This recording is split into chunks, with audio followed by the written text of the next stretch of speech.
Okay, okay, okay, okay. I'm studying the Bible in Toronto. I'm studying the Bible in Toronto. I'm studying the Bible in Toronto. I'm studying the Bible in Toronto. Studying the Bible with Mike, Sam, Pat. These other YouTubers are just so trash. Hit the thumbs up if you want to support. Go follow Mike as he follows the Lord.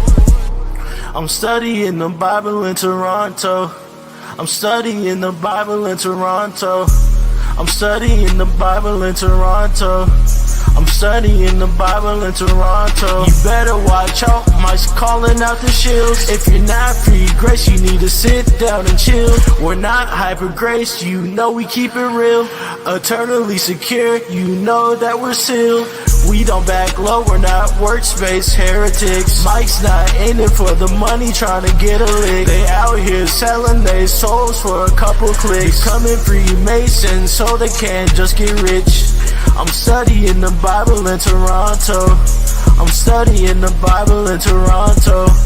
I'm studying the Bible in Toronto. I'm studying the Bible in Toronto. Shout out to Mike, Sam, Pat. Check out his channel, Toronto Bible Study. Subscribe and like.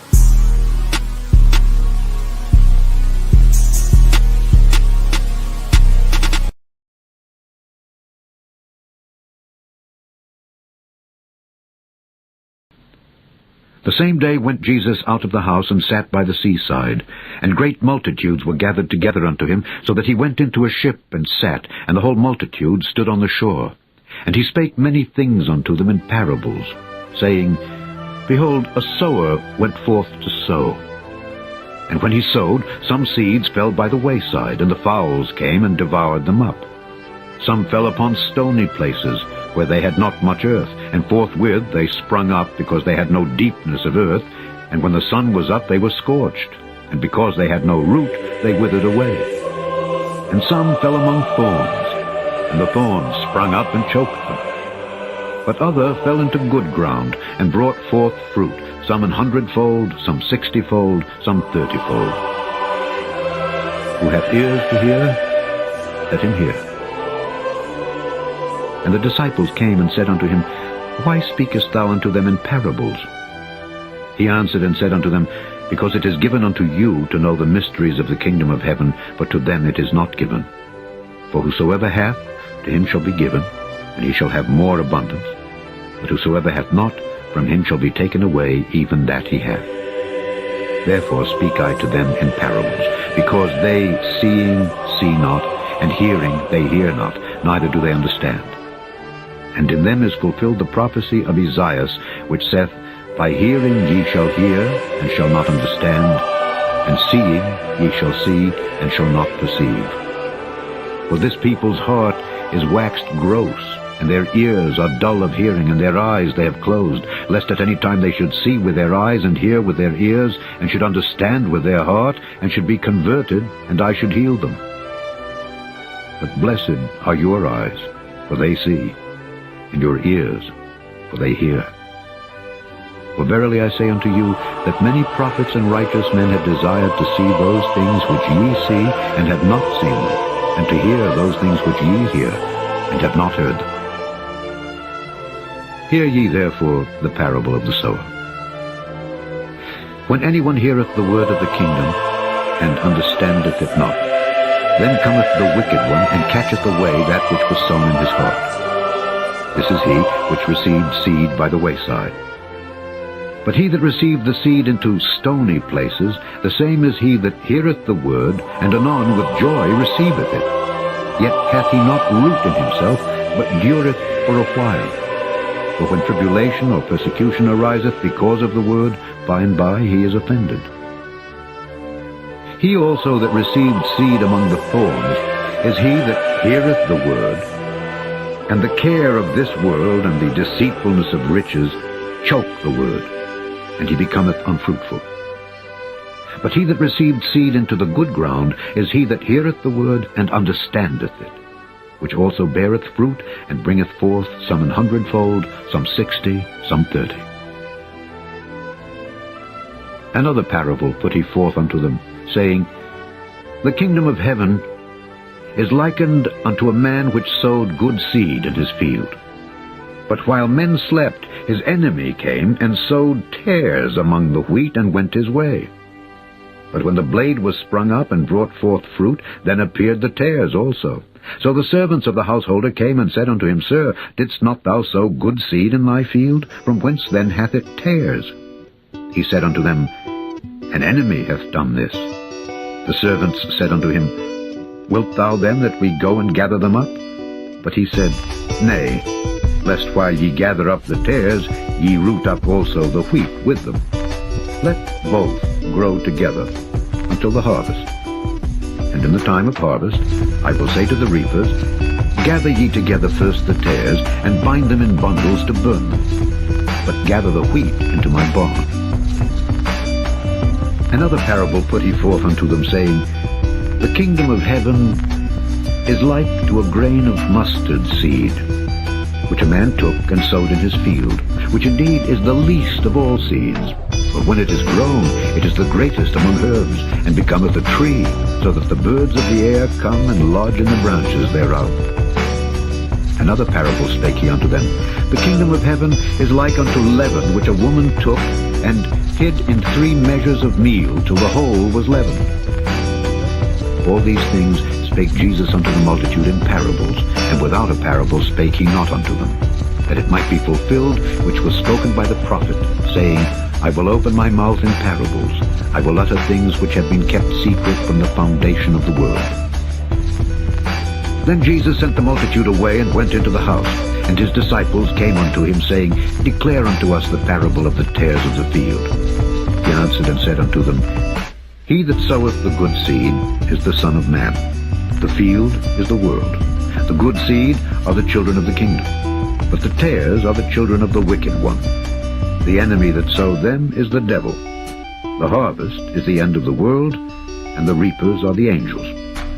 As therefore the tares are gathered and burned in the fire, so shall it be in the end of this world. The Son of Man shall send forth his angels, and they shall gather out of his kingdom all things that offend, and them which do iniquity, and shall cast them into a furnace of fire. There shall be wailing and gnashing of teeth. Then shall the righteous shine forth as the sun in the kingdom of their Father. Who hath ears to hear, let him hear. Again, the kingdom of heaven is like unto treasure hid in a field, the which when a man hath found, he hideth, and for joy thereof goeth and selleth all that he hath, and buyeth that field.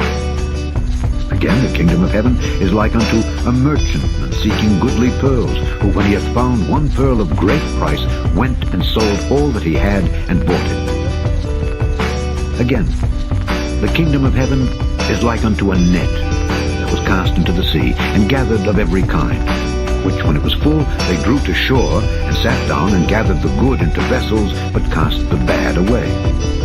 So shall it be at the end of the world. The angel shall come forth, and sever the wicked from among the just, and shall cast them into the furnace of fire. There shall be wailing and gnashing of teeth. Jesus saith unto them, Have ye understood all these things? They say unto him, Yea, Lord. Then said he unto them, Therefore every scribe which is instructed unto the kingdom of heaven is like unto a man that is an householder, which bringeth forth out of his treasure things new and old.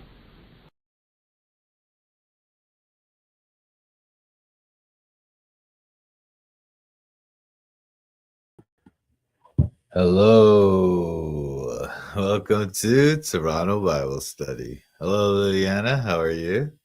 Not sure if you're still here, but thanks for dropping the comment. God bless you. And thanks for anyone else who may join us. I'm not sure if anybody's here right now, but anyway, we're going to read from Proverbs 13 today and discuss. We read the first half, most of the first half of the chapter last week, Friday. So now we're going to continue on. But okay, let me say a prayer. Heavenly Father, Almighty God, Father, let the words of my mouth and the meditation of my heart be acceptable unto you, O God, my rock and my redeemer. Father, we just ask that you give us wisdom now as we study your word. Help us to be better servants of you and of your Holy Son, Jesus Christ. Help us to learn all that you want us to learn in these Proverbs, Father, all the wisdom that you have for us to absorb. Help us to understand what you're teaching us here, Father. And for the listeners, I ask that you give them wisdom, give them strength, give them encouragement, and help us to just glorify your name, Father, and glorify the name of your Holy Son, Jesus Christ. On him be glory forever and ever. Amen. All right, so now we're going to begin our reading. All right, so, oh, wait, my computer thing isn't out. Hang on, give me 1 sec, guys. So today we're going to study from Proverbs 13. And of course, we did read the first half of the chapter last time. So what do we have going on so far?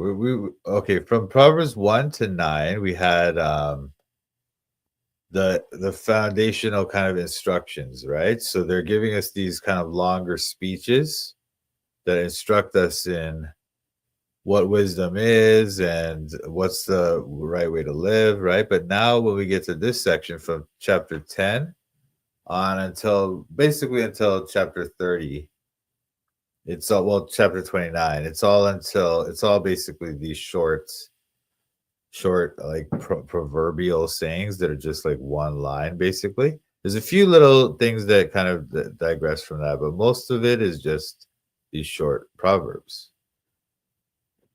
So up until from chapter 1 to 9, we had that section of longer instructions. Then from chapter 10, we have these short proverbs. And what do we see here in chapter 10 to 12? Well, you see a lot of the contrast between the righteous and the wicked. All right.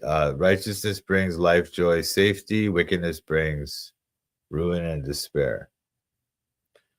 And you also have a lot of, oh, hello, Kenneth. Thank you for joining. God bless you, sir. Good evening. Thank you. We're just going over chapter 13 now. So I was talking about some of the lead up here. Right. So wickedness leads to ruin and despair. Righteousness leads to life, joy, happiness. All right. Safety, security. That's what we keep seeing in this section from 10 to 12. That kind of theme is seen again and again. We also see this in this section in the beginning of chapter 13. It shows how hope, discipline, and God's justice sustain the righteous, and also but they confront the wicked as well. Like they give the wicked problems, right? Now, you also see the role of wisdom in relationships. So Proverbs 12 discussed a lot of how wise speech and also diligence or diligent working and also care for others all help in this quest to become wise. Hang on.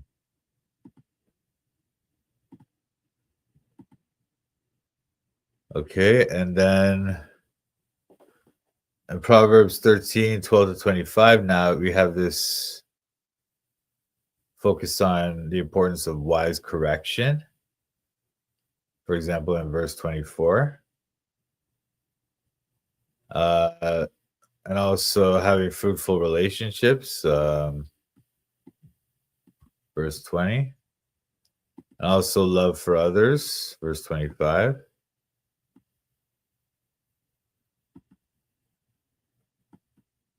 And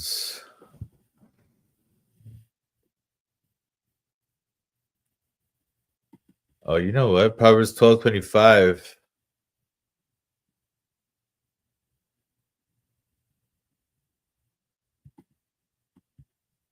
This is contrasting like the anxiety that you might have or worry and how it makes you stoop, but how an encouraging word can make you glad, right? And so that carries on in this into chapter 13 as we have this discussion about using your words properly and that sort of thing. Because Robert, for example, 13, 12 to 19 builds on this because you have a lot of stuff about the fulfillment of hope, value of perseverance, and the satisfaction of godly desires. So we'll see that as we go, but that's kind of how we lead into this section, okay? But anyway, let me read the section to you, and then we'll talk about it, okay? So Proverbs 13, 12 to 25. Hope deferred maketh the heart sick, but when desire cometh, it is a tree of life. Whoso despiseth the word shall be destroyed, but he that feareth the commandment shall be rewarded. The law of the wise is a fountain of life, to depart from the snares of death. Good understanding giveth favor, but the way of transgressors is hard. Every prudent man dealeth with knowledge, but a fool layeth open his folly. A wicked messenger falleth into mischief, but a faithful ambassador is health. Poverty and shame shall be to him that refuseth instruction, but he that regardeth reproof shall be honored. The desire accomplished is sweet to the soul, but it is abomination to fools to depart from evil. He that walketh with wise men shall be wise, but a companion of fools shall be destroyed. Evil pursueth sinners, but to the righteous good shall be repaid. A good man leaveth an inheritance to his children's children, and the wealth of the sinner is laid up for the just. Much food is in the tillage of the poor, but there is that is destroyed for want of judgment. He that spareth his rod hateth his son, but he that loveth him chasteneth him betimes. The righteous eateth to the satisfying of his soul, but the belly of the wicked shall want. Amen. So let's take a look at these more closely. Hang on, let me just get my notes out here. Okay. All right. So we do see that this section has this idea of the fulfillment of longing. That when the desire cometh, is tawa, bo, right? Tawa is the desire, bo is to come in or to come. And if you look down here at 19, desire accomplished. Tawa again, but this is another word, or it's ta'awa. And this is another word, haya, but it's like the desire has come to be, or has occurred, has become. And this is the desire comes, or comes in. So you do see this idea of the longing being fulfilled twice in the chapter, twice in this section. I mean, it's almost producing a frame. So it's like human hopes and dreams are one of the benefits of wisdom. Like having these dreams and hopes fulfilled is one of the benefits of having wisdom. Okay. Now let's look at this thing. This looks at the more general kind of idea of desire and hope. It's kind of looking at our desire for material goods, but it's not necessarily talking about material goods. It could be other kind of desires or hopes that is deferred, but it's not always this, all right? Now, verse 11 and 12 do seem to be linked, because this is talking about wealth gotten by vanity or wealth gotten by labor, right? Whereas this is talking about hope that is put off, that doesn't last for long, and hope. But when it comes, It's the tree of life. So this is kind of like, so this wealth gotten by vanity, this is like easy come, easy go, right? So when it's easy to come, then you don't have this kind of heart sickness that this person has. But this person, he's gathering by labor, so it takes time to build up his stack, right? So he doesn't have the thing. So his hope is deferred, and that makes his heart sick.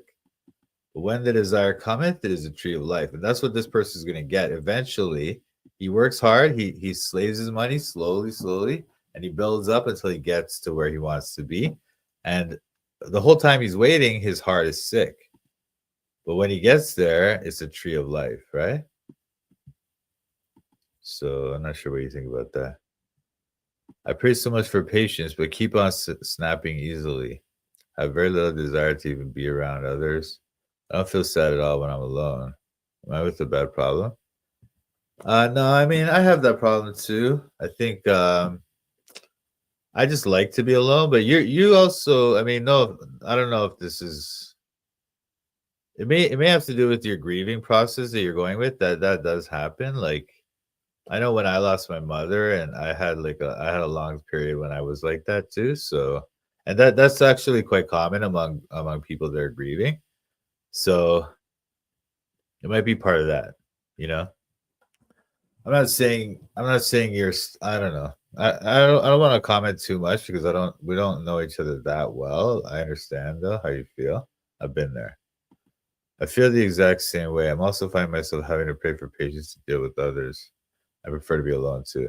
Well, this is the thing too with Kenneth. What Kenneth's saying, right? Like this is kind of where I am. I'm kind of like Kenneth, and I'm not going through any grieving process right now. So it may just be that you're like me and Kenneth, where we're just like that, you know, or maybe it's just like something we have an issue or something. But I don't think it's a bad problem. I don't think it's the end of the world. I think it's something you'll slowly work on and get over, you know. But pray about it, and I think it should be fine. I hope that helps. But anyway, let's get back to this. So I talked about how verse 11 and 12 seem to be linked a little bit, right? And then the tree of life idea is also associated with wisdom herself. See, when the desire cometh, it is a tree of life, right? And if you look in Proverbs 3:18, she's a tree of life to them that lay hold upon her, and happy is everyone that retaineth her. So Lady Wisdom is herself a tree of life. So it may be that,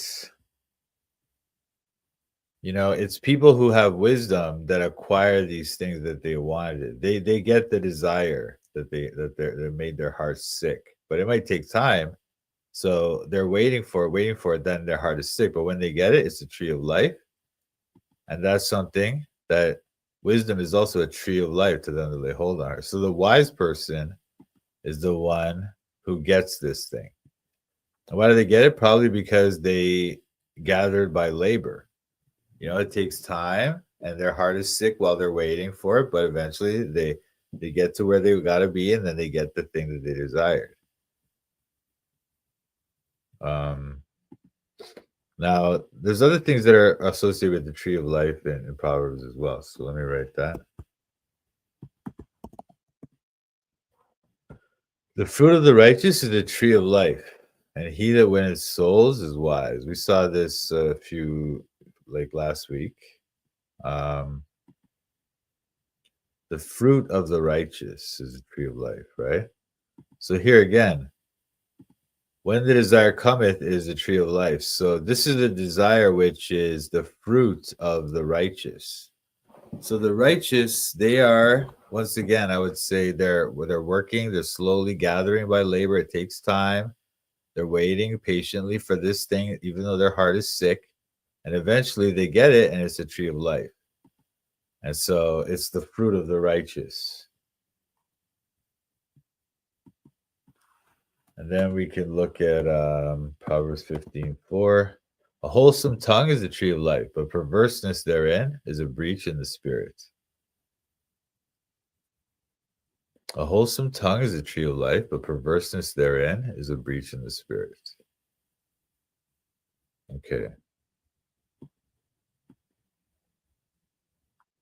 A wholesome tongue. So it's very different than this, right? The tree of life.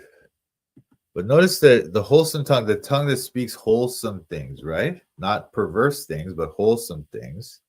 They are also a tree of life. And we know that this wholesome tongue is something that is a product of wisdom as well, and righteousness. And we know that righteousness is itself the tree of life, or is the fruit of the tree of life. Or the fruit of the righteous is a tree of life. See? So then that means that the tongue of the wholesome tongue is also part of the fruit of the righteous. Okay?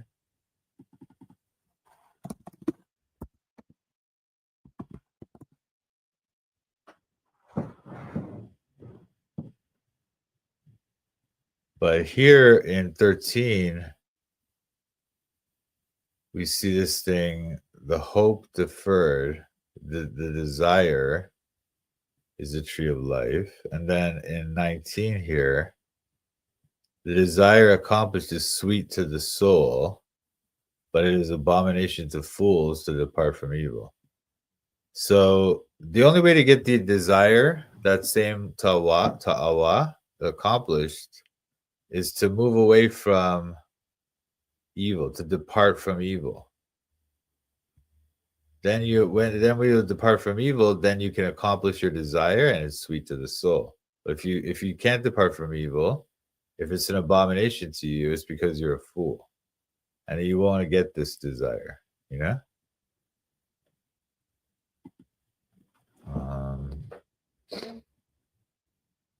And these things can be distorted by laziness and greed as well, right? Like, say, look at this. The soul of the sluggard desireth and hath nothing, but the soul of the diligent shall be made fat. So there again, it's very much like verse 11, right? Where they want stuff. The lazy person, they want things, but they don't get it. They have nothing. But the soul of the diligent shall be made fat, right? Which is the same thing here. Wealth gotten by vanity shall be diminished. But if you're gathering by labor, it will increase. And then your hope is deferred while you're gathering by labor. It makes your heart sick. But when your desire cometh, it is a tree of life. So we can see that the soul of the sluggard, he doesn't get the thing that he desired. But the soul of the diligent, he does get the thing he desired. And although his heart is sick at first while he's waiting, eventually he gets it and it becomes a tree of life. Okay.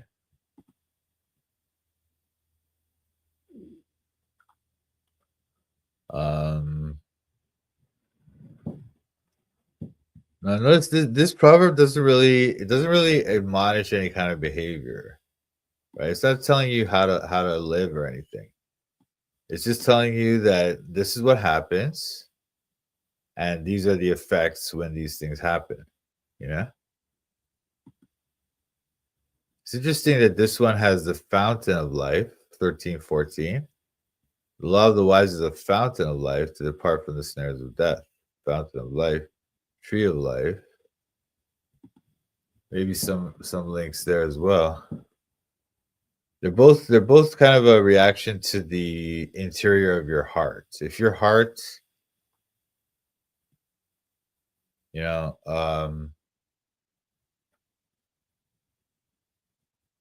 or actually, let me think about this. The law of the wise, that's their interior of their heart. Their law is the wise live by a law, which is a fountain of life, and it allows them to depart from the snares of death. And this,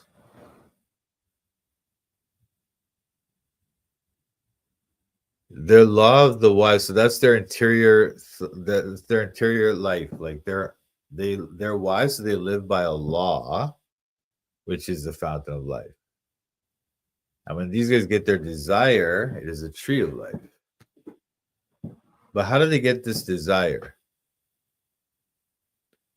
They get this desire by living by according to the law of the wise, right? They gathereth by labor, and it increases. They don't get wealth by vanity, because it'll be diminished. They gather by labor, and it will increase. Then it makes their heart sick for a while because they're waiting, but eventually the desire cometh. It is a tree of life. And so it's because they live by the law of the wise, and that's why it becomes this fountain of life, and then they get the tree of life. Or I don't know. You guys can tell me what you think of that interpretation. That may be a little bit reading too much into it. I've always been that way. Well, that's okay. I mean, I'm kind of like that too. I don't like to be around too many people either. Like, to be honest, like I like you guys and stuff, but I have some friends, but mostly I don't really hang out as much as I used to when I was younger, but nowadays I really rather just be by myself.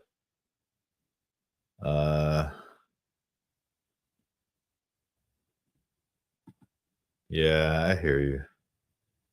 Anyway, you guys talk. What is charity? It's like love, agape. It's like the love that you sacrifice. You sacrifice your desires for the other person's. You put their interests above your own. That's what the Bible's calling charity. But it's that word agape. So whenever you see Jesus say like love thy neighbor and those type of things, they use that word agape. The Greek, they have different words for love, or they have different words that we translate just to love in the Greek, So there's a word like phileo, I think it is. That's like the friend love. How do we do that? We do that by like, it's just like you're thinking, okay, this person, like let's say it's your dad, right? Your dad wants you to, I don't know, he wants you to like stop being a punk and start like, living, like being more, following the rules and studying harder or whatever, going to school, like that type of thing, right? So that's what your dad wants you to do. You'd rather just go hang out with your friends and watch movies and just be a bum, right? So instead of doing the thing you want to do, you're going to do the thing he wants you to do. Not because you want to do it, but just because you love him and you know that that's the thing that's going to make him feel good, and you're doing it for him. That's like love. That maybe not be the best example, but another example might be like your neighbor needs some money and you need the money to buy like Xbox, and your neighbor needs the money for like something like important, like something that they need for I don't know, something that they really want, but they can't afford it. And so you just give them the money because you figure, okay, this person wants that thing more than I want my Xbox, or for whatever reason, you put them in front of you. That's charity.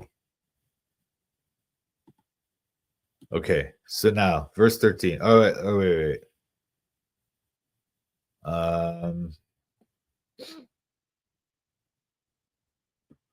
Anyway, I just want to talk about how this thing is saying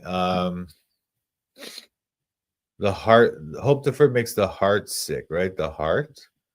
And so the heart here is like their inner person, their inner kind of seat of their inner emotions and stuff, right? So Proverbs 14:10, the heart knoweth his own bitterness, and a stranger doth not intermeddle with his joy.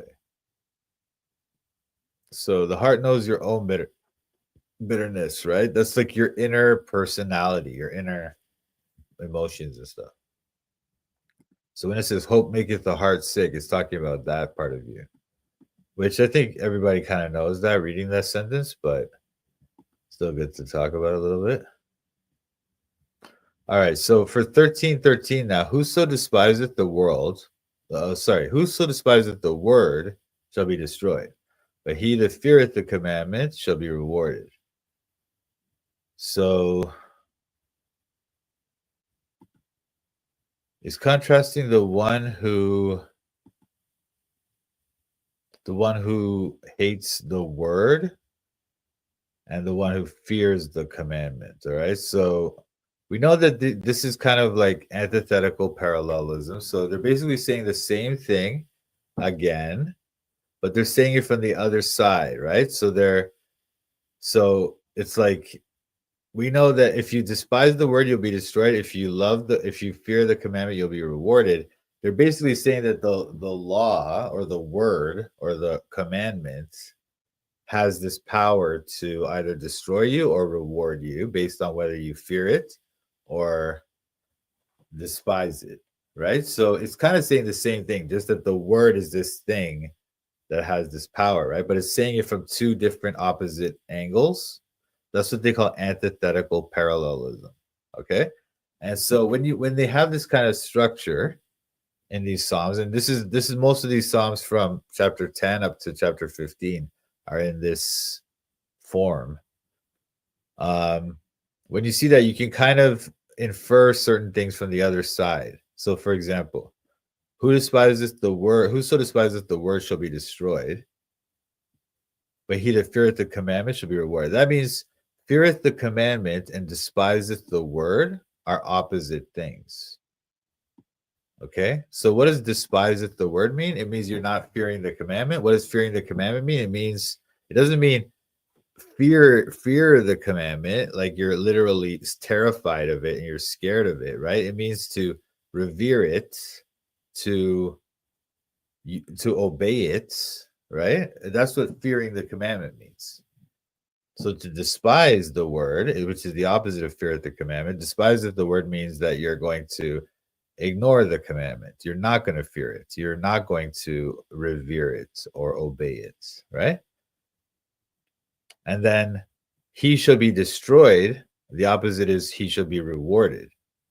So rewarded is the opposite of destroyed. So destroyed then is not necessarily that you're going to literally be annihilated or something like that, right? That's not what it's trying to say. It's trying to say that you're going to be subject to like basically ruin or to complete, like you're going to lose out on rewards. You're going to suffer loss. You know, that's the type of thing, right? The opposite of rewards, destroyed, right?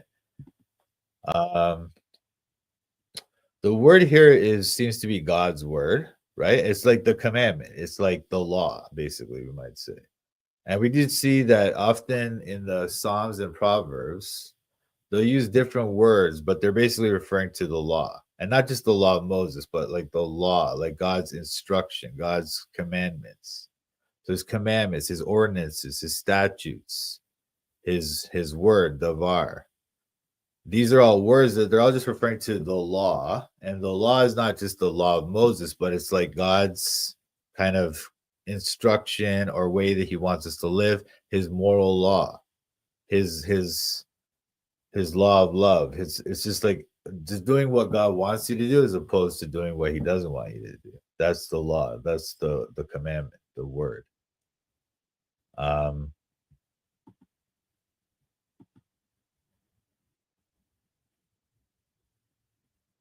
Now, you know what's weird? I don't know, I have this weird notes here. Tree of life and Hebrew root shalom both occur in 3:17 and 18 here. Oh, you know what's interesting? This word shalom. Oh, shalom. So the word rewarded here, right? This is a verb form of the word. Yeshulam. So this is a verb. But often you'll see the word as shalom, which is like peace, right? But it's not always just peace in terms of like not fighting. That's part of it. But it's also peace in terms of like being healthy, being prosperous, being whole, being complete. This is what they consider to be shalom or peace, okay? And this is the word they use here, which is interesting because we do see this in other places. Well, let me show you some other places where we see this word.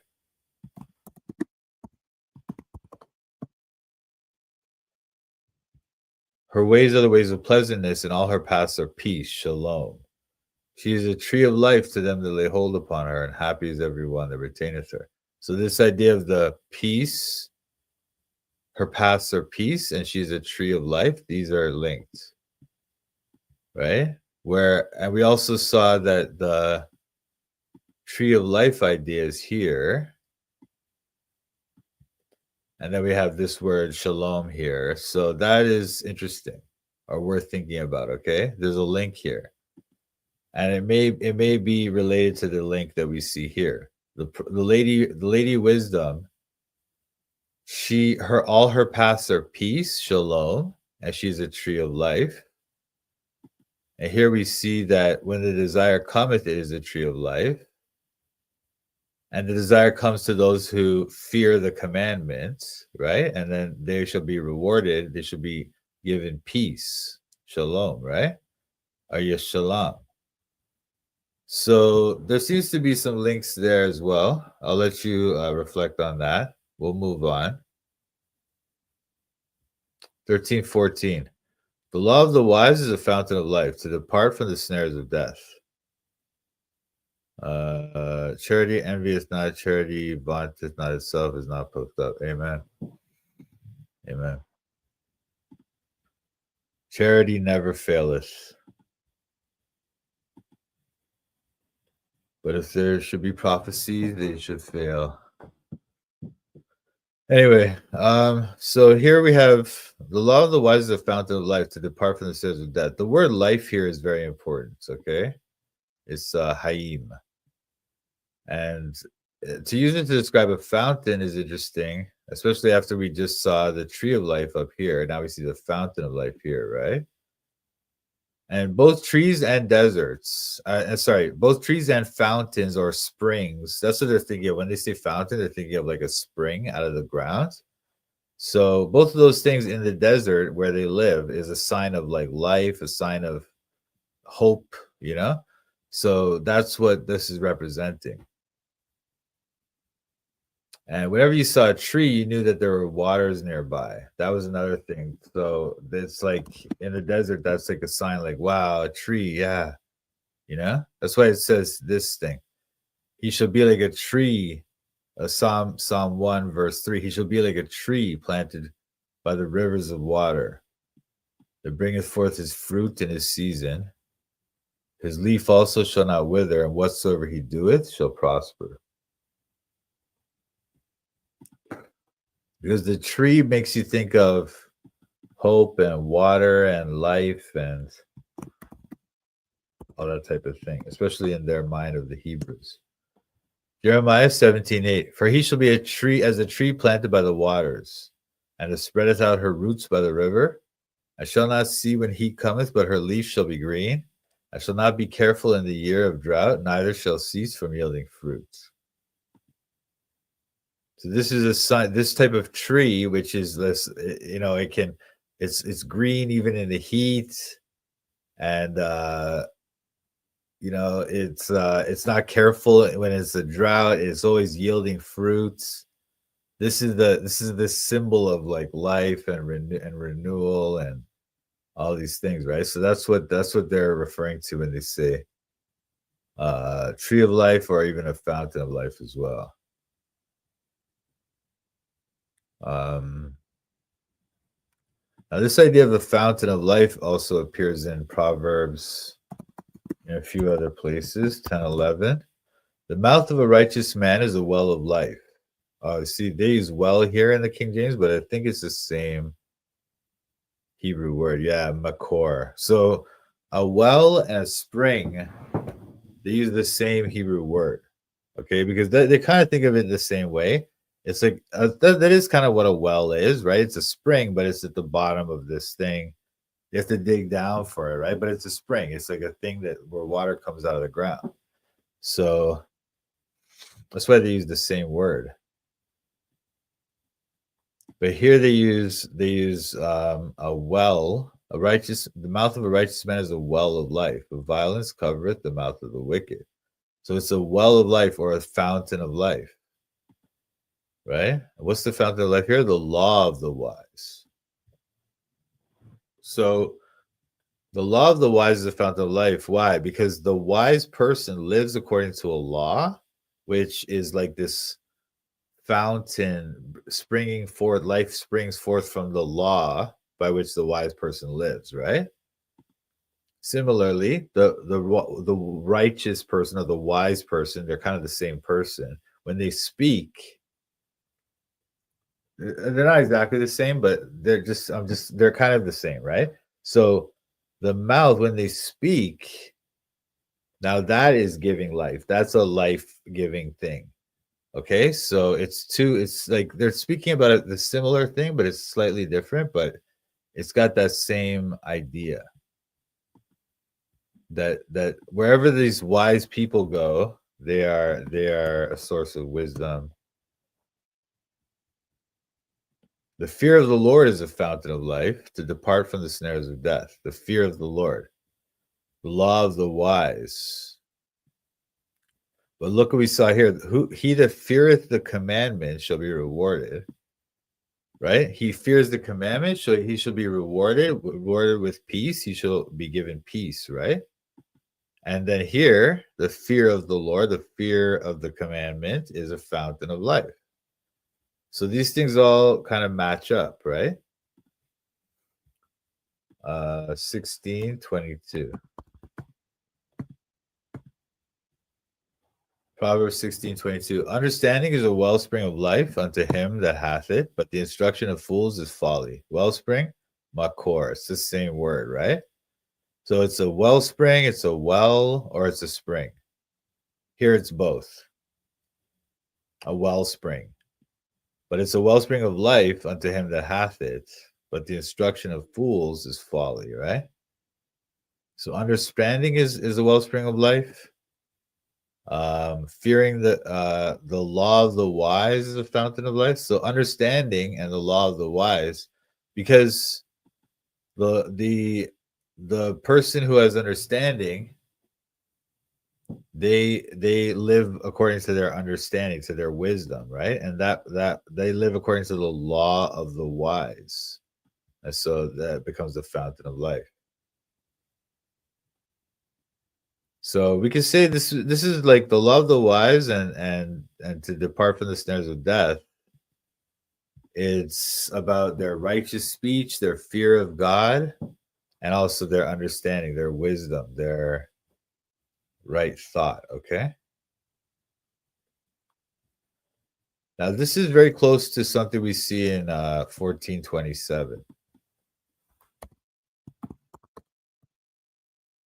The fear of the Lord is the fountain of life, to depart from the snares of death, right? So it's kind of the same thing. The law of the wise is the fountain of life, to depart from the snares of death.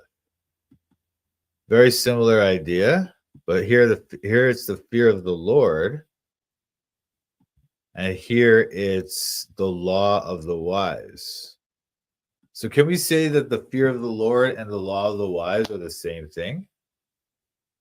I think we might be able to say that. Is the wise person lives by the law of fearing the Lord, right? And so fearing the Lord is a fountain of life, and so is the law of the wise, a fountain of life. Okay? Because we know that the fear of the Lord is the beginning of wisdom, right? So in order to live the law of the wise, we must live according to the fear of the Lord. Okay, so that's that. So it's interesting because you can find a fountain of life or snares of death, right? These are your two kind of options in life. You can have a fountain of life, or you can have the snares of death. And it's all about where you look and how you look. Are you looking with wisdom? Are you looking with understanding? Or are you looking in a foolish way, in a way that leads to death, in a way that doesn't fear the Lord, right? If you're looking in the way of the wise, then you'll find the fountain of life, and it'll help you to depart from the snares of death. And how do you live according to the law of the wise? You have to fear the Lord, right? Now, with this fountain of life thing, remember this as well, that earlier on in Proverbs, we saw that the married life is kind of related to this idea of like waters. Proverbs 5:15, drink waters out of thine own cistern, and running waters out of thine own well. Let thy fountains be dispersed abroad, and rivers of waters in the streets. Let them be only thine own, and not strangers with thee. Let thy fountain be blessed, and rejoice with the wife of thy youth. So the fountain, right? The waters, fountains, waters, well. Okay, so these are different words. They don't use the same word for well here. But we do see that this idea, oh, this is the word for fountain, the same word for fountain here. They use it makor. So, but this concept of waters, fountains, blessings, here it's related to being faithful in your married life. And here it's related to the law of God, the fear of God. Okay, so being faithful in your married life is also part of this fear of God idea. They're linked, or they're very much. For example, what I'm saying is, if you're not faithful in your married life, that means you're not fearing God. You know what I mean? That's what I'm trying to say. I hope that makes sense.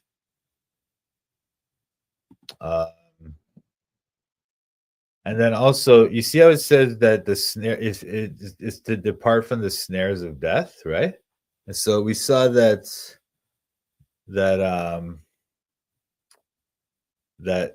being faithful to your wife is kind of like the fountains of life type of idea. We were given that, or fountains of waters.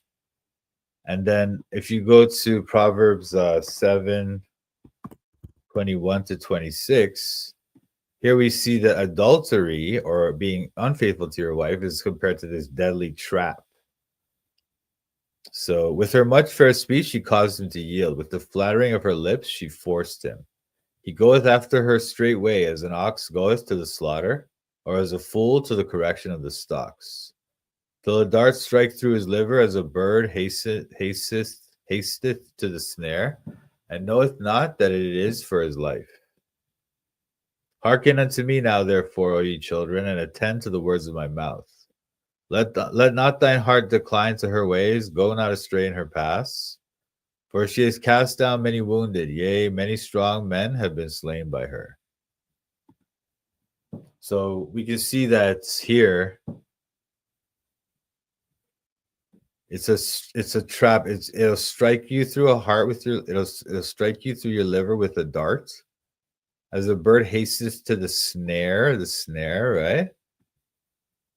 Which is exactly what we see here. It's the law of the wise, the fountain of life, to depart from the snares of death, right? And also, this does remind us of like wise teaching, the law of the wise, right? It makes us think of 13:1. A wise son heareth his father's instruction, but a scorner heareth not rebuke. His father's instruction is like, his father is his father, right? But we know already, we've seen the link between the father's wisdom and God's wisdom. And the instruction is the chastening, so God's chastening. So, or there's this link there. I'm not trying to say the father is God, but I am saying that there's a link there. And so the law of the wise is to fear God, right? We already saw that. And so that becomes a fountain of life. So it's linked. It reminds us of that comment in 13:1 as well. The willingness to receive advice is how you can understand the law of the wise and live it and have the fountain of life. As part of what it is to fear God as well, is to being willing to receive advice is part of the fear of God.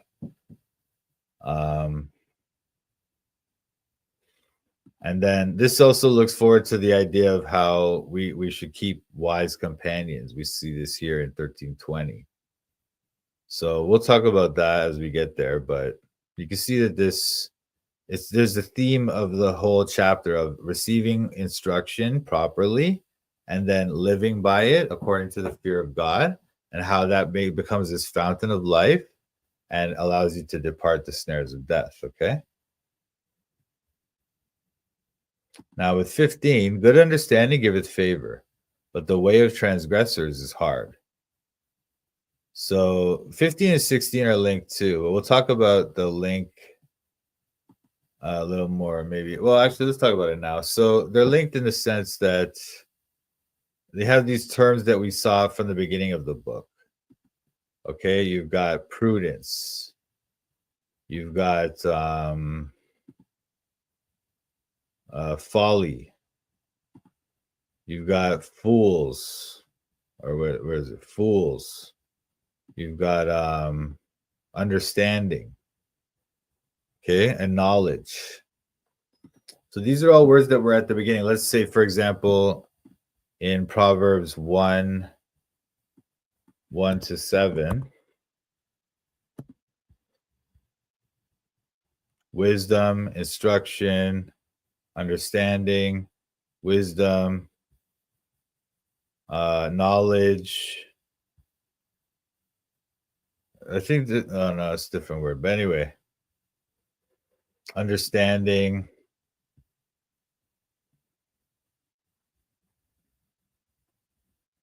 understand, wise, knowledge, fools, instruction, wisdom, right? So we see all these words. They these key words will obviously we see these words a lot in the book, but when you see them so many together like this, it's probably they're making a point here.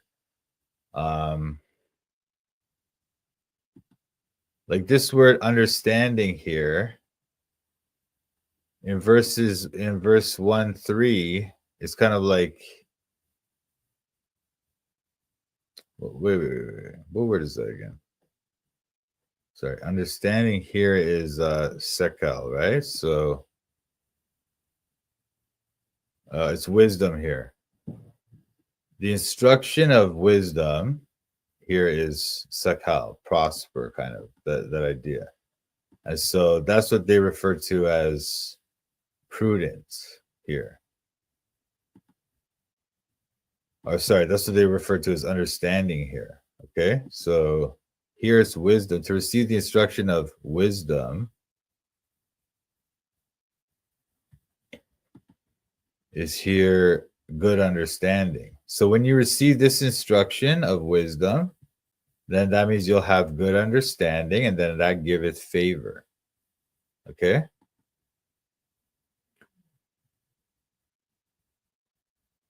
And let me see. If you see this word here is good, tov. And then this word here is bagad, bogdim, right? Which is like the transgressors or the sinners, right? And if you look in 13:2, you see a man shall eat good, tov, by the fruit of his mouth, but the soul of the transgressors, bagad or bogdim. Bagad is the singular and bogdim is the plural. But bogdim shall eat violence. Okay? So a man shall eat good, tov, by the fruit of his mouth, but the soul of the transgressor shall eat violence, bogdim. And then when we come down here, good, tov, understanding, giveth favor. That is, he'll eat good by the fruit of his mouth. But the way of transgressors is hard. That is, they eat violence. Okay, so we have a lot of similar themes here going on. And this is deliberate, right? This is not by accident. I mean, I would suggest to you, there are some people who think this is all just random, but I highly doubt it. But this is what happens when you choose like treachery or sin type of attitude. This is the bogdim is to deal treacherously. You see that? So the transgressors are dealing treacherously. They're dealing in this sinful, dishonest way. They're not dealing in a honest and truthful way. So that's why they understand. They come to this hard way.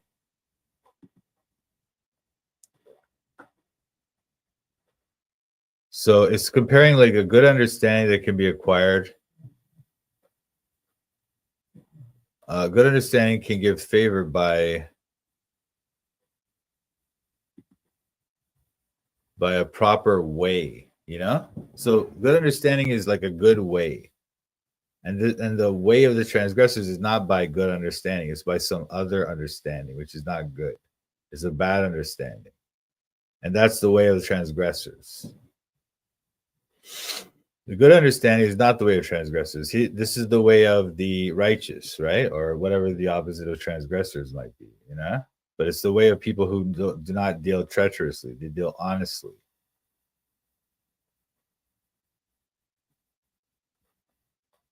Now, whose favor is this? Is it God's favor, or is it the favor of men, or is it both? But it's probably both, I would say. It's like good understanding giveth favor both from God and from your community. Because when you have good understanding, they'll both, God will know and he'll give you favor. The people around you will slowly sense it as your good understanding is going to lead to good results in their lives or whatever. They'll see the fact that you do have good understanding, and then that will lead to them giving you favor. Now the last word is this one, hard, or atan. Sometimes it's like continuous, or it's something that endures. Okay.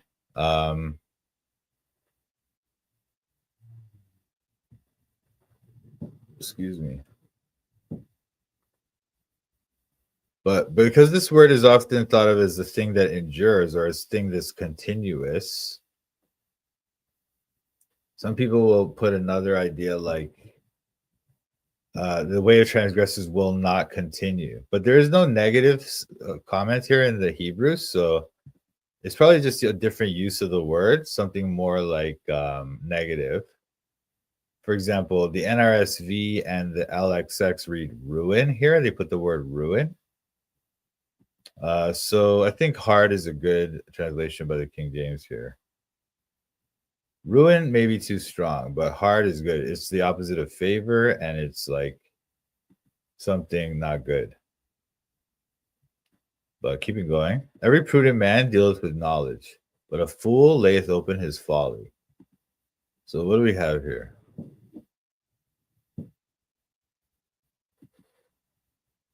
Every prudent man dealeth with knowledge, but a fool layeth open his folly.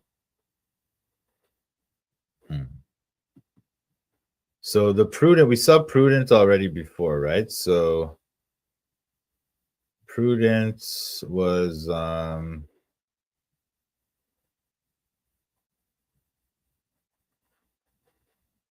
every prudent man wait, that's the same thing we just saw.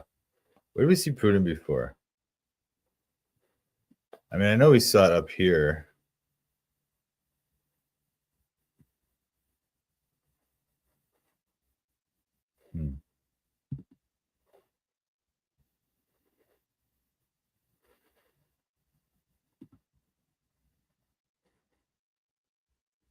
Hang on. Oh, every prudent man. Oh, yeah. So we just saw it because we were just talking about this. Sorry, my bad. We were just talking about that before. That's why. Anyway. The prudent is dealing with fool. So the prudent man is the opposite of the fool. So he's like the wise man, we might say, or shrewd. Okay. This is the same word. This word arum. It's the word that when they say about the serpent in the garden, it says he's arum. The serpent is more subtle than all the beasts of the field which the Lord God had made. Subtle is arum. So, but here it's not a negative thing, right? So this is just, it's not necessarily a negative thing, but it's saying that this serpent is more subtle than any of the beasts of the field which the Lord God had made. This is another reason why I would suggest to you that the serpent here is not really a snake. It's probably like an angel or something, or like the devil, right? Because it's more subtle than any beast of the field which the Lord God had made. Whereas the serpent is clearly a beast of the field which the Lord God had made, right? So this serpent, whatever this serpent is, it's more subtle than any beast of the field. So it's not an actual serpent; it's something else. You know, there's other clues like that. We can talk about that. I'll do a video about that. We were talking about that last night. That's why I'm bringing it up. But anyway,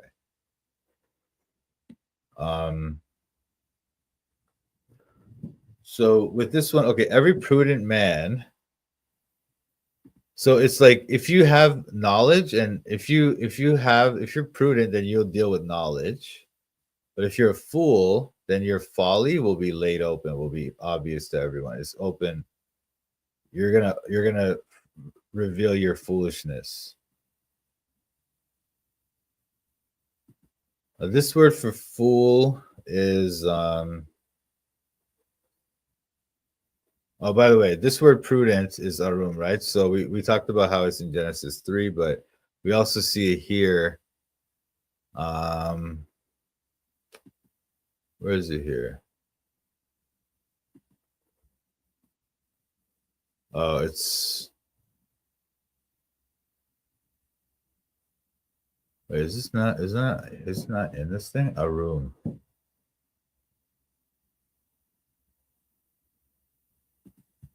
Wait. Oh, knowledge. Oh, it's knowledge. It's this word, da'at. So to the young man, knowledge and discretion. So when this in the prologue of the whole book, Proverbs 1:4, we saw that knowledge comes by reading this book.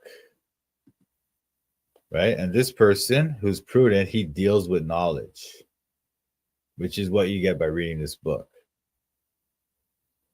But whereas a fool, he doesn't read this book, you know, he doesn't read it very closely or something, right? He's not dealing with knowledge. He's not doing that. Now, to show you some places where fool or foolishness comes up in this section, let me just show you some of those. Just for comparison, it's good to do this so you can get an idea of what is the author using this word to represent. A fool's wrath is presently known, but a prudent man covers shame. So here again, we have fool versus prudent, right? The prudent man versus the fool. He deals with knowledge. He lays open his folly. This guy, his wrath is presently known. The fool, the prudent man covereth shame. So it's similar, right? Like he layeth open his folly. He layeth it open. Meanwhile, his wrath is presently known. And here, this wrath is kind of folly, right? It's a shame anyway. In this one, right? The wrath is a shame.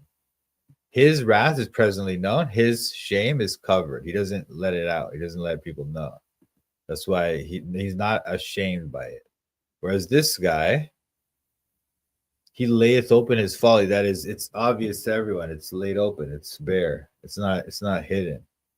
Whereas this man deals with knowledge, so he doesn't lay open his folly. Similar to this, he covers his shame, right? So they're very, very close, these two sayings here. Another one we have in chapter 12 here is this one. A prudent man concealeth knowledge, but the heart of fools proclaimeth foolishness. So once again, he conceals his knowledge. He doesn't even let his wise knowledge to be released to just anyone.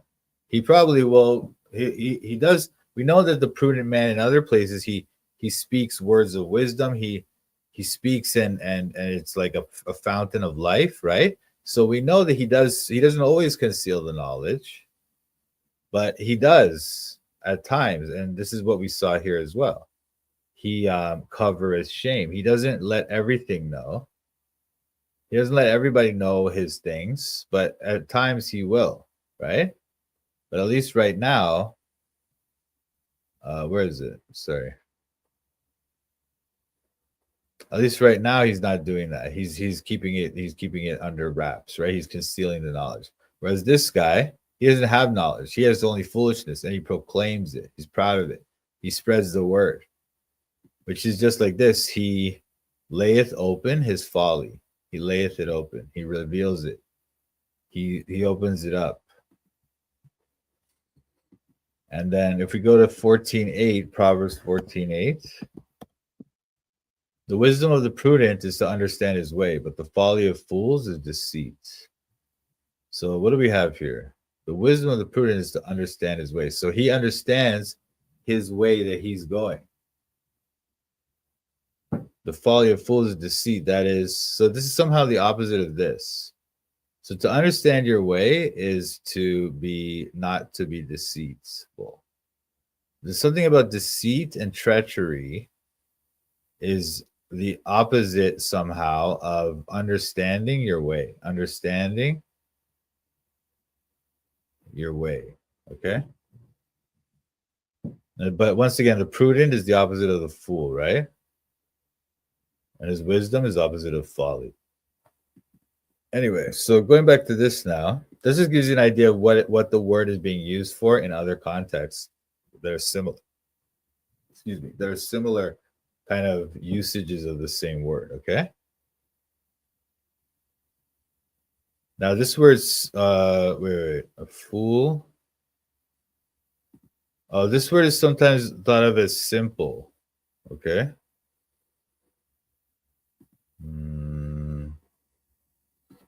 Let me see where we can see this word.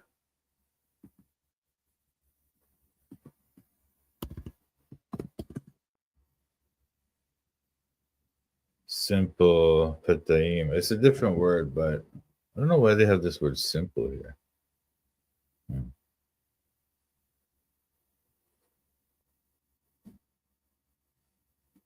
Oh, it's paired with prudent. You see, the prudent and the simple. So the prudent is the opposite of the simple here, and he's also the opposite of the fool. So the fool and the simple are kind of the same idea. But a person can be simple and then become wise by accepting Lady Wisdom, by turning to her and listening to her and learning, right? Whereas the fool, it seems like the fool is already past that point in most cases. I'm not too sure, but it seems like that. But we'll look into that as we go. But we can see, yeah, fool and simple are opposites here, right? Also here. A prudent man foreseeth the evil and hideth himself, but the simple pass on and are punished. They don't conceal, they don't hide themselves. They lay open their folly, right? They layeth open their folly. So then they get punished because they didn't hide themselves.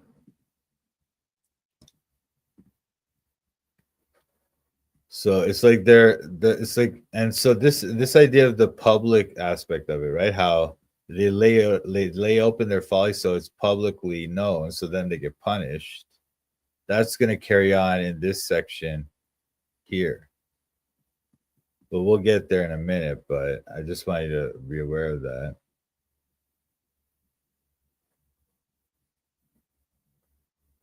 So when we act, we either display prudence with knowledge. We either display knowledge or we display folly, like we display kind of ignorance or lack of knowledge or something, okay? And then when we do that, we receive either favor, which we saw earlier, right? Favor, or we'll be shamed because our folly has been laid bare, we're known, so then we'll receive shame, okay? Anyway, let's move on. 13:17. A wicked messenger falleth into mischief, but a faithful ambassador is health. What's the difference between a devil and a demon? Well, okay, there's the devil, so we usually refer to that as Satan, right? But then there's demons, which the Bible doesn't really use that word, but the Bible will sometimes refer to those demons as devils, right? So what they are is like his other minions, which are not. There's the devil, which is Satan. He's like the leader, and then they have his little servants, right? Those are the demons, or the Bible calls them devils, you know, like 1 Corinthians 10:21. Okay, so that's the difference there, basically. If you have any more questions, go ahead. I'm not sure if I answered your question there, but I hope so. A wicked messenger falleth into mischief, but a faithful ambassador is health. So we can see that our actions have effect on other people here. Okay, if a messenger is wicked, and then they're gonna fall into mischief. But if they are faithful, then they bring health. And it doesn't seem like this is the health of the ambassador himself, but it's the health of the person who sent the ambassador. You know, that's what it seems to be. And so falleth into mischief is not mischief his mischief, although it might be partly his problem as well, but it's the mischief of you sent the messenger, now he's gonna fall into mischief, and the mischief is gonna come back onto you because he's your messenger, right? That's the idea there, you know? And the ambassador too. It's your representative, yeah. Because the thing is, they set these people out, and they're kind of speaking for the person. Like if I send you out, if I'm a king and I send you to another king as my messenger, I'm not just going to send any old geek off the street, right? I'm going to send somebody who can represent me and show this person, this other king, what I'm about. So I want to send somebody who's wise, who's strong, who's capable, who's competent, who can do the job, and who can represent me as also being wise, etc. So I need somebody who has those qualities to send as my messenger. And I'm not going to send somebody who's like a fool, because they're going to get in trouble. Now this thing is it brings health, right? Marpe. This is like a word that's come up quite a bit in these chapters as well. I mean, it's not that often, but there's one in each of the chapters. So in 12, we had, there is the speaketh like the piercings of a sword, but the tongue of the wise is health, right? Marpe. Then you have 14, verse 30. A sound heart is the life of the flesh, but envy the rottenness of the bones. Life of the flesh. I guess it's a little bit different, but it is that heart, the health idea. The idea of good health from having this wise ways. A wholesome tongue is a tree of life, but perverseness therein is a breach in the spirit. Here again, the tree of life, the wholesome tongue is giving life, giving health. And so that comes from having that wise way of speaking and thinking, okay? Going back to 13:17 now. A wicked messenger falleth into mischief, but a faithful ambassador is health. So 12:18 is very close to this one. There is that speaketh like the piercings of a sword, but the tongue of the wise is health. It's very similar, right? Like when this person speaks, it's like the piercings of a sword. So if you send this person to be your messenger, he's going to pierce the other person like a sword, and that's not going to be good for your diplomacy, right? Whatever you're trying to do. So that's a bad idea. But if you send the tongue of the wise person, then it's going to bring health, which is the same word, right? Marpe. And then 15:4, which we looked at already, is kind of also a very similar saying. So, a wholesome tongue is a tree of life, but perverseness therein is a breach in the spirit. Oh, wait, hang on a sec, guys. No, what's going on with the plug? Oh, here. Okay. Sorry, I thought my computer was gonna like shut down. Hey, Sal. God bless you, brother. Thanks for joining. We're just going over Proverbs 13. We're on 13:17, I believe. Yeah, 13:17. I'm looking at 15:4 because it's a similar idea. The wholesome tongue is a tree of life. That is, the person who's a good messenger who speaks with a wholesome tongue. You want a messenger who's going to speak with a wholesome tongue. He's going to be a tree of life. That means he's going to bring you health, right? Whereas if you have somebody who has perverseness in their tongue, that's kind of like the wicked messenger, right? Because if a person has perverseness in their tongue, they're going to be a wicked messenger. And so there's going to be a breach in the spirit, which means they're going to fall into mischief.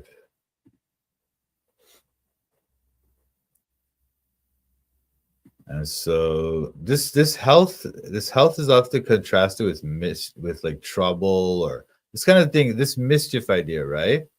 It's like if you see at the bottom, it says bad, evil, or harmful. That's what they translate raw, the word raw. Here it's so like breach in the spirit, breach in the spirit, breach in the breath, like a fracture in their spirit.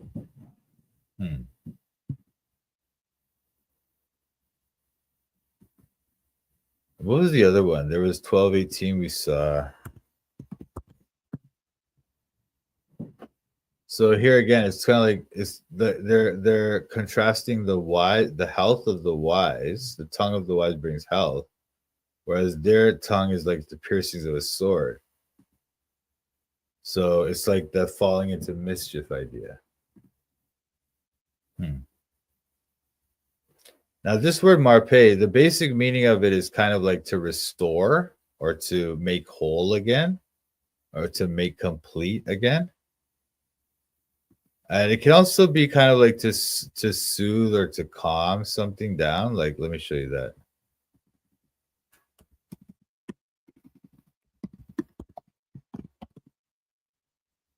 If the spirit of the ruler rise up against thee, leave not thy place, for yielding pacifieth great offenses. Pacifieth. Oh, yielding. So it's like when they yield, that means they're being calm, right? They're allowing the thing. So the spirit of the ruler rises up against the person. And he says, leave not thy place. Don't stand up and try to fight back at the ruler. Instead, yield. And that will pacify the great offense. This yield is the same word, marpe, the word which we saw as health. But here it's like calmness or being cool, being soothing, So that's also part of the message here. Like a faithful ambassador is health. That is, they're soothing, they're calming down the situation, right? Whereas the wicked messenger, they're going to cause mischief, they're going to cause trouble, they're going to make more problems, right? So that's part of the message there as well. So the faithful messenger, not only does he kind of avoid causing trouble, but he also smooths over the trouble. He makes it calm. He calms things down. He chills the situation out, right? Because if you're sending this guy to do a message for you, send a message to the other king or whoever, and in your life it's like just the same type of thing. If you're sending someone to represent you in some kind of business dealing or in something in your work or whatever, you want somebody who's going to not cause trouble. You want somebody who's going to calm it down and make the situation cool, right? Make it like smooth. So for that, you want somebody who's a faithful ambassador, not a wicked messenger, okay? Moving on, 13:18. A poverty and shame shall be to him that refuseth instruction, but he that regardeth reproof shall be honored. So, okay. We have this word instruction again, musar, which is kind of like chastening, discipline, right? It's that kind of idea. So if you refuse that kind of instruction, that kind of discipline or chastening from God or whomever, then poverty and shame will be to you. However, if you regard that type of thing, if you pay attention to it, listen to it, obey it, right? Then you will be honored. So when somebody comes and corrects you, don't just get your back up and try to tell them to get lost. Instead, think about it. Maybe they're not even doing it in a nice way. Maybe they're like, man, the way that guy said it was so not cool. And so that's part of his lack of wisdom, right? He should have said it to you in a nice way to make you more amenable to listening to it. But he said it in a bad way. And it's like, wow, man, it gets me mad, you know? Oh, how did that guy talk to me like that? But at the same time, think about what he said. Is it kind of true? Even though he said it in a bad way, is it true? And then maybe you got to take it in. You got to be like, look, you know, I don't like the way he said it and it got me mad, but at the end of the day, what he said is actually true. So I got to take this in. I got to learn from this. And that's the hard part sometimes with this part, right? Because especially people like me, when we do this kind of chastening or reproof or rebuke or whatever, often we do it without the kind of gentleness of heart and of mind that we should. And so the person listening to that, they're just like, man, shut up, Mike. You know, I don't want to listen to this. But really, they should ignore my attitude. And I'm not saying it's their fault, because it's partly my fault. But I'm just saying they should ignore my attitude and just listen to what I'm saying, the truth of it, you know, or if it is true, or at least make sure that I'm not just make sure I'm not wrong, you know. But this idea of the Musar is here at the beginning of the chapter. The Musar, a wise son heareth his father's instruction, Musar, but a scorner heareth not rebuke. Then we see here again in 18. Refuseth instruction, there is poverty and shame. If you regard it, you'll be honored. And it's also in 24. He that spareth his rod hateth his son, but he that loveth him chasteneth him, Musar, betimes. It's that same word again, okay? So there's something thematic here with that. Correction and instruction, that kind of instruction, the correction, the discipline, the chastening. There's something here. This chapter is trying to get this in our head, that we need to be able to accept this type of thing. Sometimes we're going to get this kind of correction.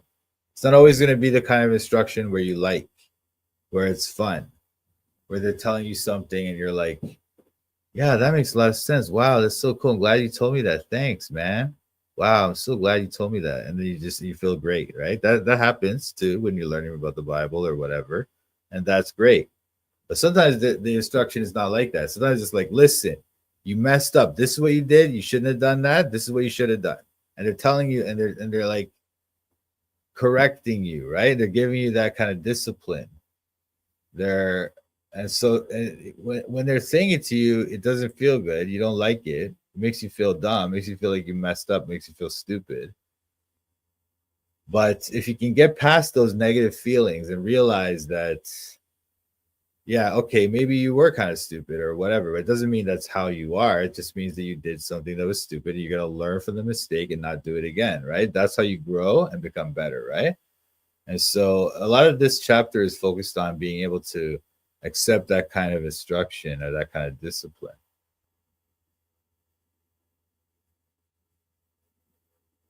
Now, this word for honor is also here. Honor is kavod, or because this is kaved, so it's like, or yakobad is like the form it takes here, but the word is kavod or kaved. This is the verb form, and the noun is kavod, and that's the word they use for glory often. It's like God's glory, God's kavod. But they often also, the word just means heavy or weighty. You know how we'll say, oh, this is a weighty matter. There's weighty matters and there's less weighty matters. They're less important, less critical, right? So this type of thing is kavod. It's weighty, it's heavy, it's important. It's worth your time to pay attention to. It's very serious. That's what this word kind of implies. So if you're being honored, they're saying that you have that kind of kavod. You are a kavod person, that we need to pay attention to you, and you're weighty. But a similar word in 13:15 here is hen, which has some similar connotations. Favor and honor. It's like to be honored is to be favored, right? To be honored is that they're giving you the favor, they're giving you the praise.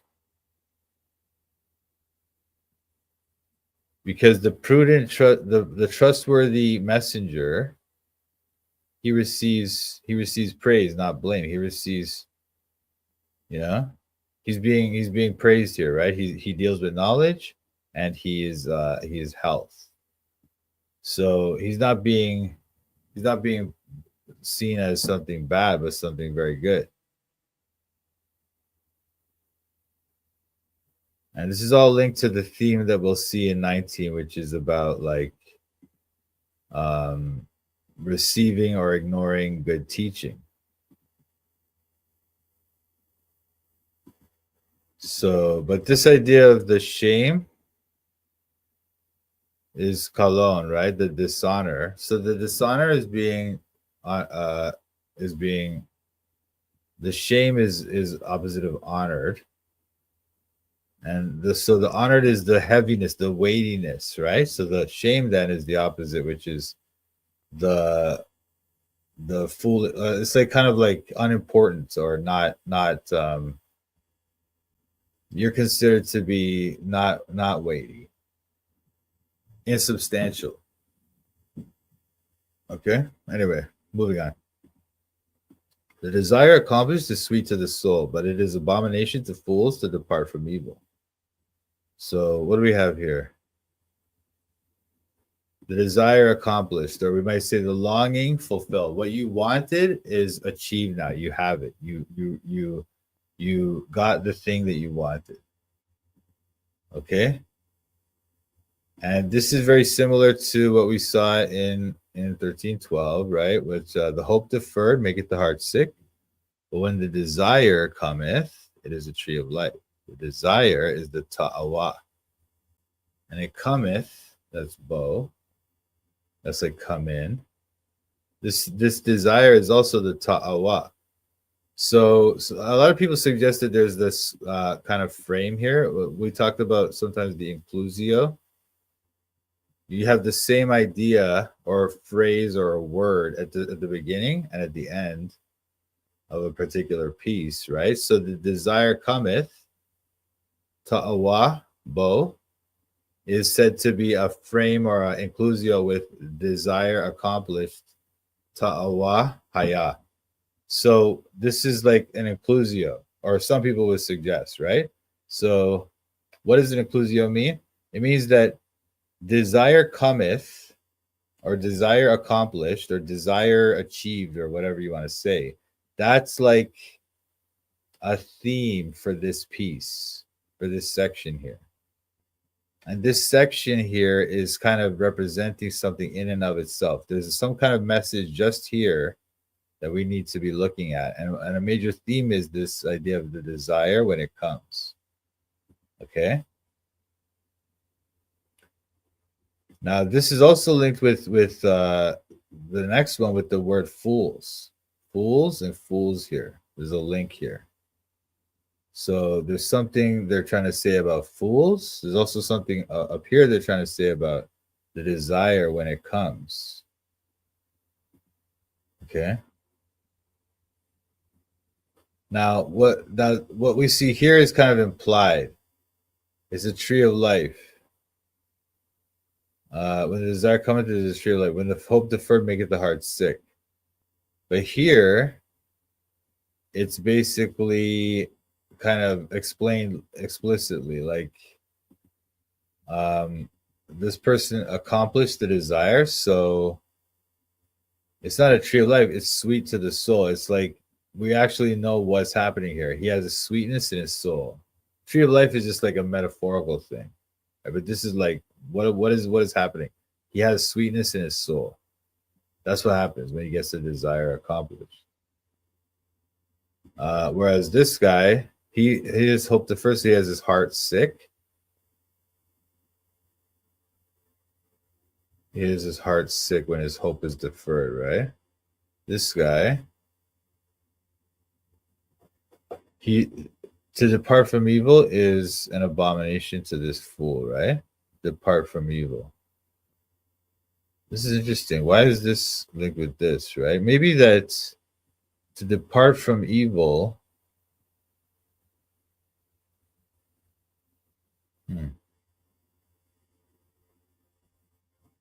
is an abomination to the fool.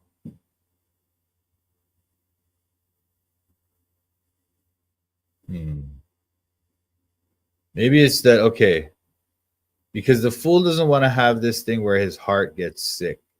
He doesn't want to defer his hope. So he tries to go for it quickly. And in order to do that, he has to go toward evil ways of doing it, right? And to depart from evil is an abomination to him because he doesn't want to have his hope deferred and get his heart sick. So that's why he doesn't depart from evil, and that's why then he doesn't actually get the sweetness to the soul. He doesn't get his desire accomplished because he's not departing from evil. So as we see in so many other places here, he will be destroyed. He will be caught in the snares of death. His way is hard. He lays open his folly. He falls into mischief, and he has poverty and shame, right? So, yeah, I think that's what's going on here. The idea is that he doesn't want to depart from evil because he doesn't want to have his heart sick. So he doesn't defer his hope. He just goes for it immediately. He doesn't wait for it as he should and work slowly, like as this guy does, for instance. He gathers labor. He gathers by labor. He doesn't try to get it quickly, like by vanity. He doesn't try to go easy come, easy go. He doesn't want that. He works slowly towards it, gathers by labor. Slowly he increases and he gets it. And then it's a tree of life to him. He's rewarded. He is a fountain of life to him. He's given favor. That's why he got it. He deals with knowledge. So that's how it goes. That's how you can see the link there. If you want to look into that more deeply, you can spend some time here and just sit and compare all these, and cross-reference them and just figure out all these different things about these people, because they're all telling you a little bit slightly different thing. If you add it all up, you can find out quite a bit about this fool, how his life is, and this wise person, how his life is. You can sit there and just study that. There's other passages like that in Proverbs too, right? So you can go around and do those type of studies. I won't belabor it too much here. We'll move on, right? But the important thing here is the fool is like refusing to stop his evil ways, right? He's refusing. Sorry, let me make it bigger. He's refusing to depart from evil because it's an abomination to him. So he doesn't want to do that. He doesn't want to depart from evil. And that's why they will not enjoy the sweetness of the soul that this guy got, because they don't depart from evil. They will what they instead, they don't get the sweet, they get, see that this is sweetness to the soul, sweet to the soul. Whereas the fool, he's gonna get this.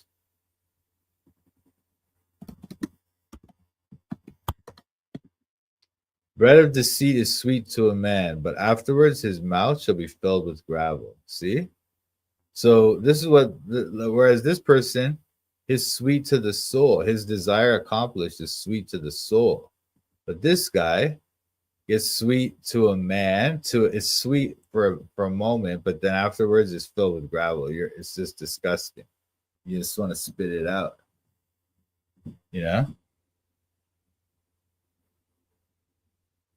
And the thing is this type of message is being repeated again and again in the book. So it's like you have to be a fool to miss it, right? If you read this book and you don't get what this thing is saying, you're the fool. You know, it's like telling you again and again.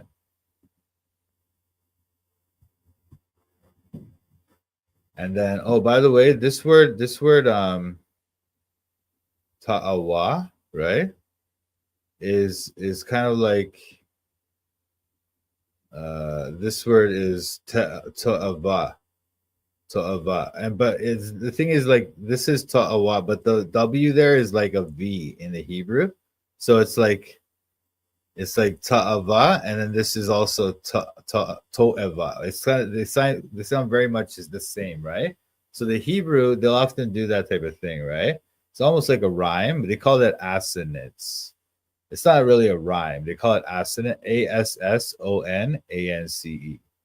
And we see that in English poetry as well. It's in all kinds of poetry, right? But it's like in Hebrew they do it quite a bit because what they're doing is they're pointing out that these two are very linked. How you might want to choose to link those, I'll leave it up to you, but it's probably basically an opposite type of thing. Their desire is accomplished and sweet to the soul, but to depart from evil is an abomination to him, right? That's interesting, right? So there's some link there. I'll leave it up to you to reflect on that. But these two words, accomplished and abomination, in Hebrew, they sound almost identical. And so there's definitely some kind of link that the author's trying to make there, but I'll move on. You could think about that. Believe me, there's lots of room here beyond what I'm telling you about these proverbs for you to explore. Okay, so I'm not trying to end your understanding here. You could sit here and contemplate these things for a long time, and there's lots of deep things in here for you to think about. Okay, I'm not giving you the end of this study. I'm just telling you kind of a surface understanding here. Or not a surface. It's not like I'm trying to give you some kind of shallow understanding, but I just want to give you something quickly and we move on. But there's lots of stuff you can study deeply about these things, okay? But anyway, moving on to verse 20. He that walketh with wise men shall be wise, but a companion of fools shall be destroyed. I'm going to read up to 23. Is it wrong to practice martial arts? I really enjoy it. I don't listen to Oriental doctrines. Just enjoy the fight, the method, and discipline. Yeah, I know. You know what? I used to do karate, and then I got like, but the style of karate that I did it truly was like Buddhism, you know, like they really did like active Zen and type of thing. So that's why I got out of it. And I still do sometimes like do some fighting stuff. I think it's cool. I don't think there's anything wrong with practicing martial arts in and of itself, you know, but I do think some of the stuff they do is weird. Like when they bow to the sun and stuff. I mean, we used to do this thing. We bow to like the sun, the moon, and like the universe or something. I can't remember now, but it was like, I didn't like it. Now looking back on it, I'm like, wow, I shouldn't have done that. Or I just feel like, okay, I'm glad I got out of that. But I think there's ways to do martial arts that are there's a way to like redeem it, you know, and make it like a good thing again. But I do find the culture in a lot of those places is kind of not good. I mean, I found in like a lot of the MMA places and a lot of the boxing places and a lot of those like gyms and stuff, sometimes the culture is great. Don't get me wrong. Sometimes, a lot of the times, actually, I find it's not that great. It's actually weird and bad. So that's another problem with this. So, but I'm not trying to say like if you have a good place where you like it, you're learning, the instructor's cool, and you have a good relationship with them and stuff, then I would say go for it. There's nothing inherently sinful about learning how to fight. And yeah, I think you're right. If you want to avoid the Oriental doctrines and just stick to the fight and the method and the discipline, I think that's totally fine. It's kind of like yoga, right? Like there's yoga, which is very spiritualized and very like new agey and weird. And then there's yoga that's almost entirely just basically stretching and exercise and making your muscles and like strengthening you, right? So So there's ways to do yoga that's just basically athleticism, and then there's ways to do yoga that's kind of spirituality, right? And so even athleticism, you can take it too far, right? To where it becomes like this almost like an idol. But but so you want to avoid that. But at the same time, you can do yoga in a way that I think is perfectly fine with Christianity. I don't think it's entirely a wicked sin or anything. Anyway, moving on. But I hope you understand what I'm saying there, Liliana. But I'm gonna move on. If you have any questions, go ahead. So from this section from 20 to 23, it's about wealth and inheritance. You have a lot of stuff about that. Or at least from 21 to 23. 20 is a little bit different. But we'll get to that. We'll talk about it one by one. This one in 20 is very profound. It's about the company we keep. So you have this thing about the company you keep, and then following that saying about company you keep, which is very deep.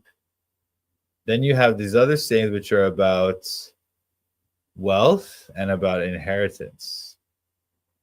So the Proverbs may be trying to link these ideas in our mind. The idea of the company you keep is linked up with your wealth and your inheritance. All right, but we'll talk about it as we get in. So it's basically, though, there is this idea of like there's wisdom and its rewards, and then it's contrasted with the results that come when you ignore wisdom or when you try to do it like by your own wisdom. There's the wisdom of God and there's the wisdom of man, right? So we want to do it by God's wisdom, not our own. He that walketh with wise men shall be wise, but a companion of fools shall be destroyed. So the fools refuse to turn from evil, right? And they also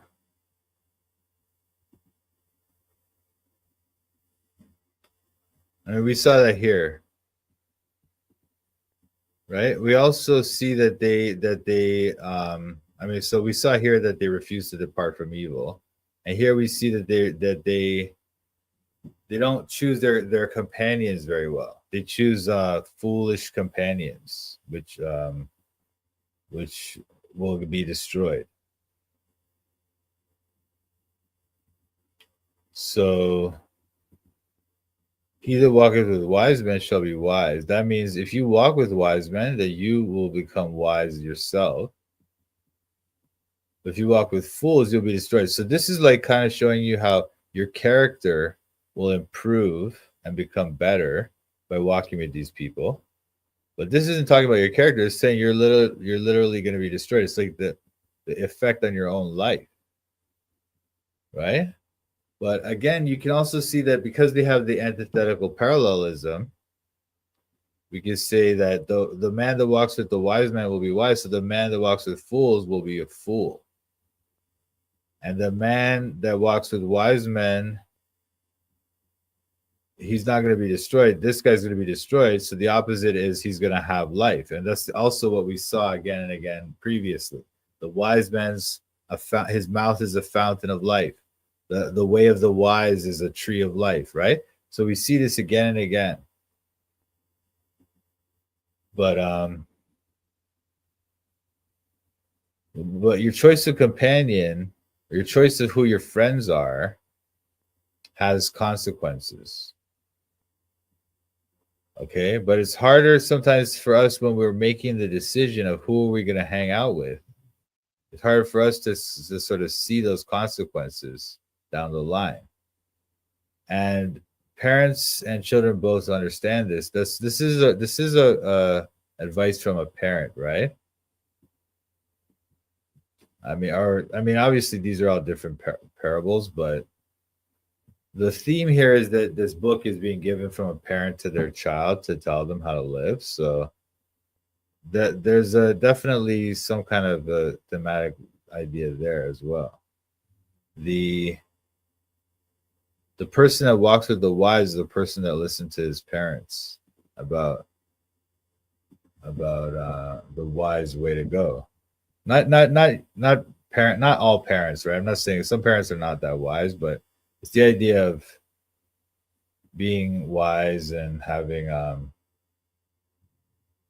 wise ways.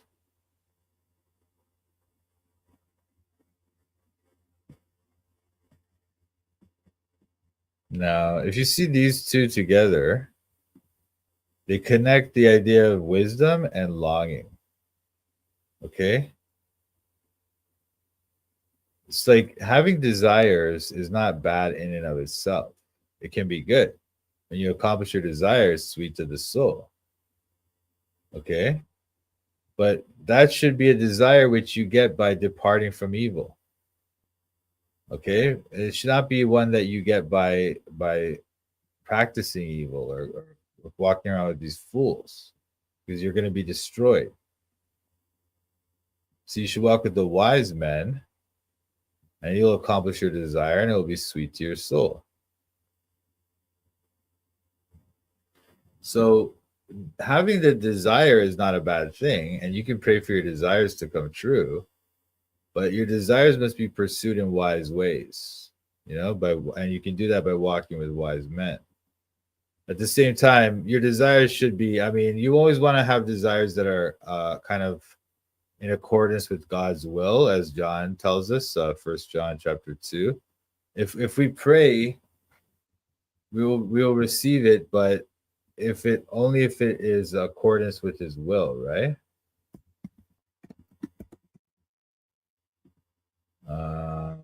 Hang on.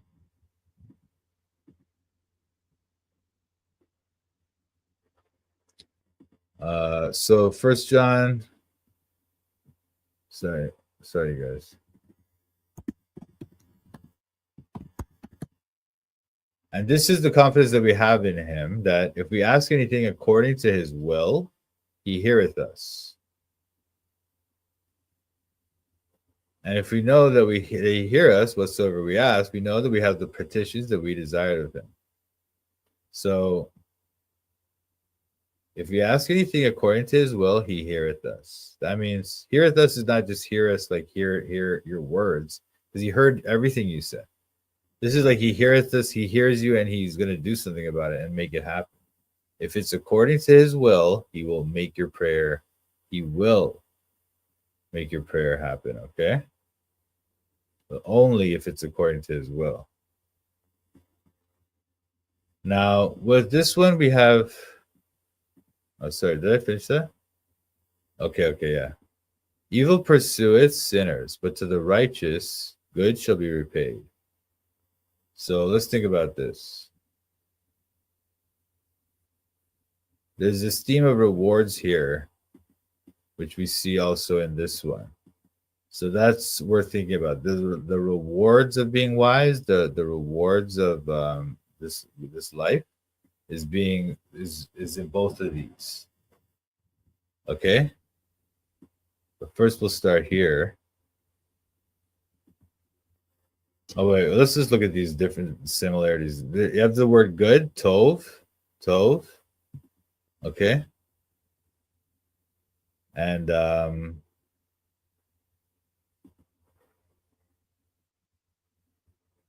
it's a reward of, it's basically prosperity here, right? The righteous good shall be repaid. It's basically, but it may not be entirely financial prosperity. It might be like health and stuff like that, but it's going to be repaid. Like the good thing that you did will be repaid because you're righteous. But here it's a description of the good person, a good man.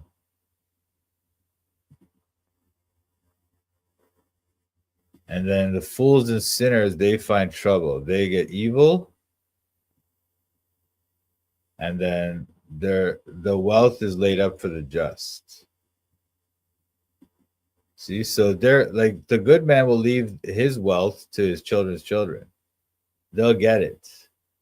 But the wealth of the sinner, if he gets any wealth, it's not laid up for his children's children or even for his own children. It's laid up for the just, laid up for other people who were not sinners.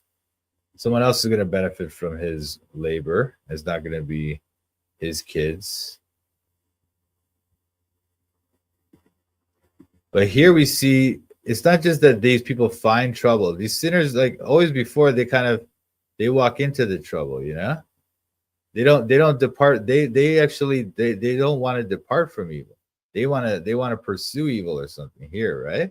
Or you know,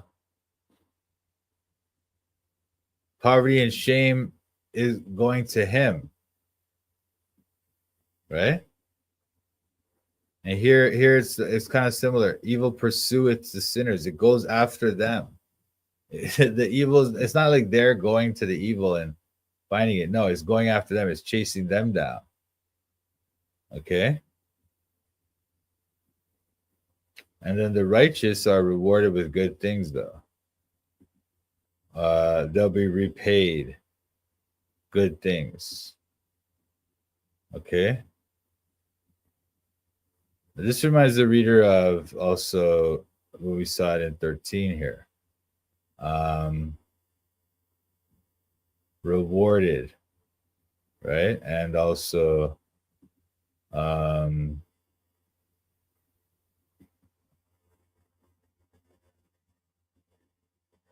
what am I thinking of?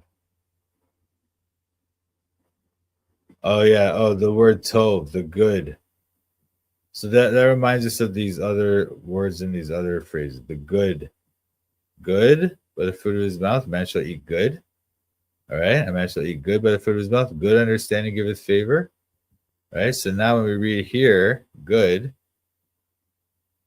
shall be repaid. We understand it's that kind of thing. Good fruit, good thoughts, yeah. So it brings us back to those ideas.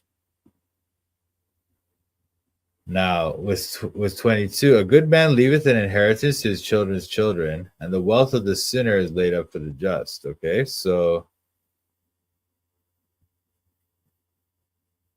and this is tzaddik.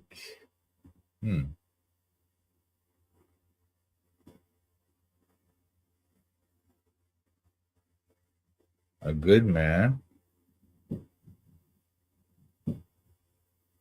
Oh, notice how it's like good is here. In the Hebrew, this is the last word, eh? And then in here, it's the first word. Let me show you that.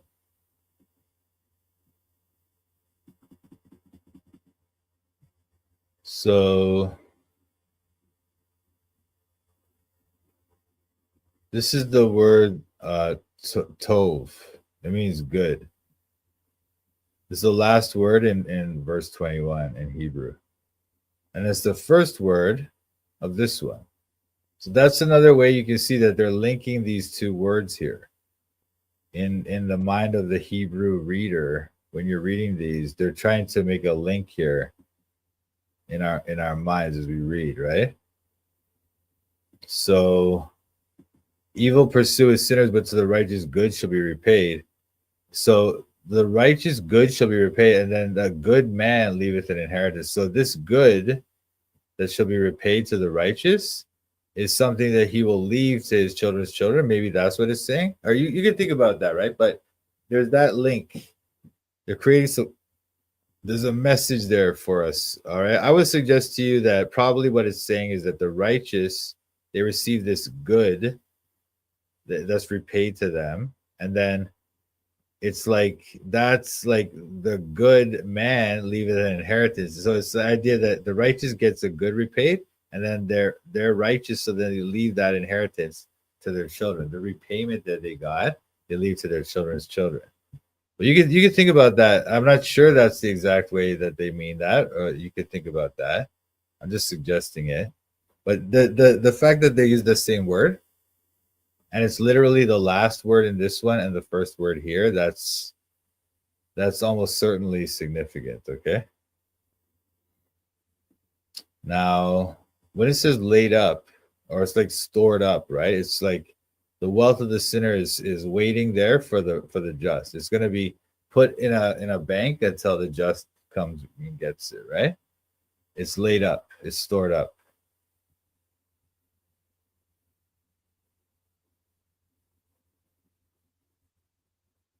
Now, the sinner. Oh, this is the other thing about it. Oh, look, this is another thing. Look. So we talked about how the word tov is the last word in 21 and the first word in 22, right? Tov, tov. And then the first word in 21 is what is this? Hataim. Hataim, yeah. It's the sinners. Hata is the sinner, and then hataim is the sinners. Right? So that's the word like sinners, and then this word is hote, which is basically the same word. It's a different form of the same word.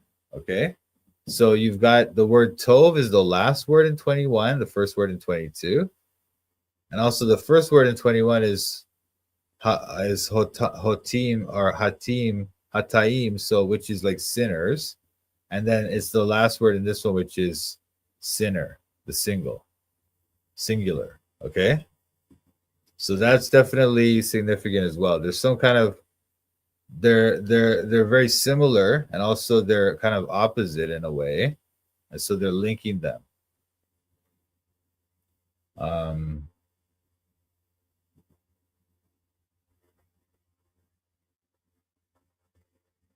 So this topic of gain appears again in 23, so we'll see that here as well.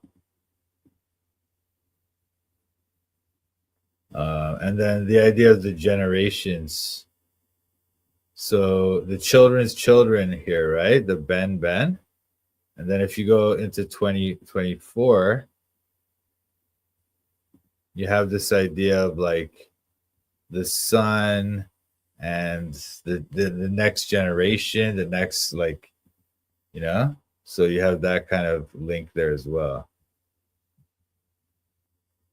But anyway, going on to 23, much food is in the tillage of the poor, but there is that is destroyed for want of judgment. Okay.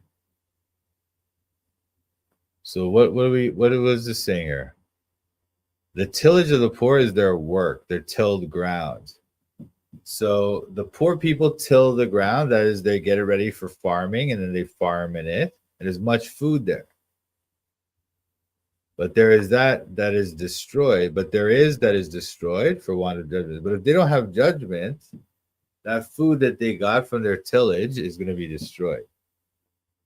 Okay? So the blessings of God is falling on them. They'll have much food in their tillage. They'll be fine. But if they don't, wait. For want of judgment, this might be want of like justice.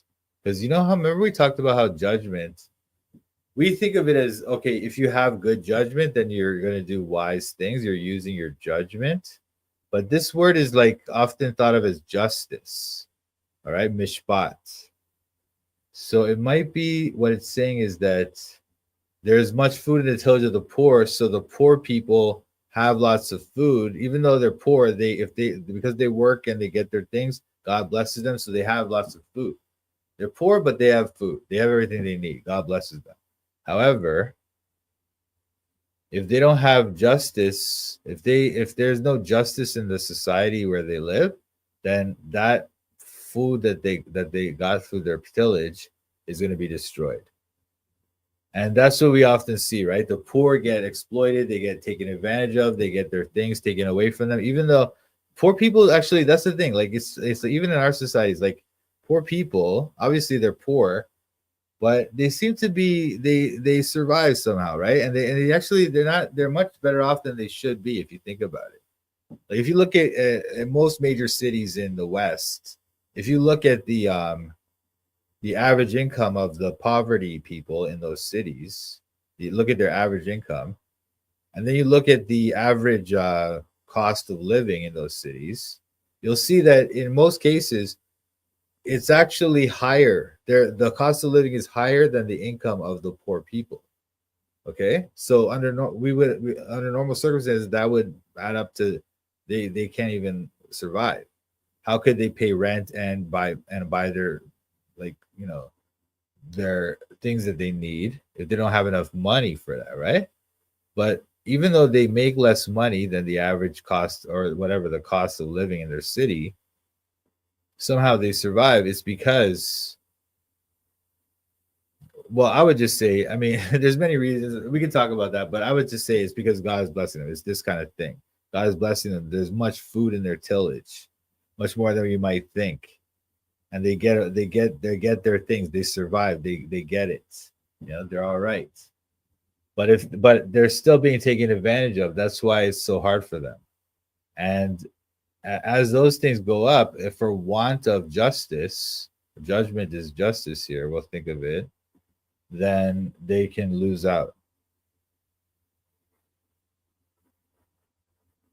It's kind of like it's kind of like this is kind of like this is very optimistic. This one, right?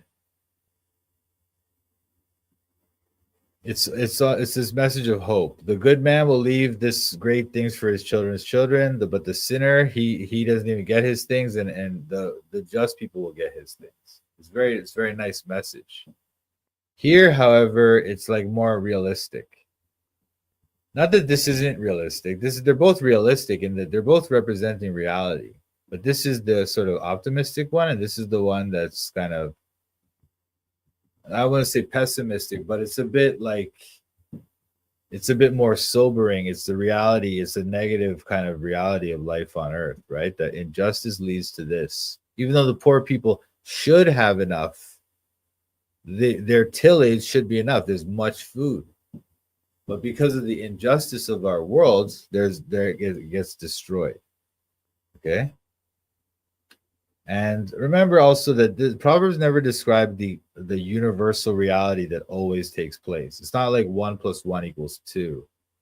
Therefore, much food is in the tillage. It's not like that. It's more like the general pattern, the usual thing we see. It's not always the case, but it's usually the case, right? Or it's the general trend is for this type of thing. Okay?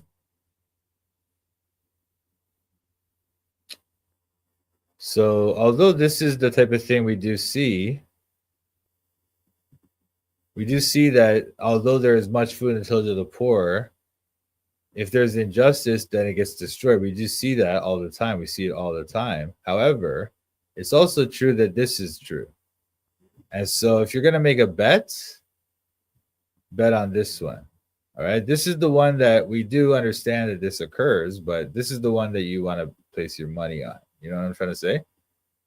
If that makes any sense. I'm not trying to say literally bet, but if you get what I mean, like this is the one you can kind of rely on. This is the one that we do see it, but it's not the general trend. It's just something that happens often, fairly often. We're aware of it. But the idea here is that we want to, just like here, you want to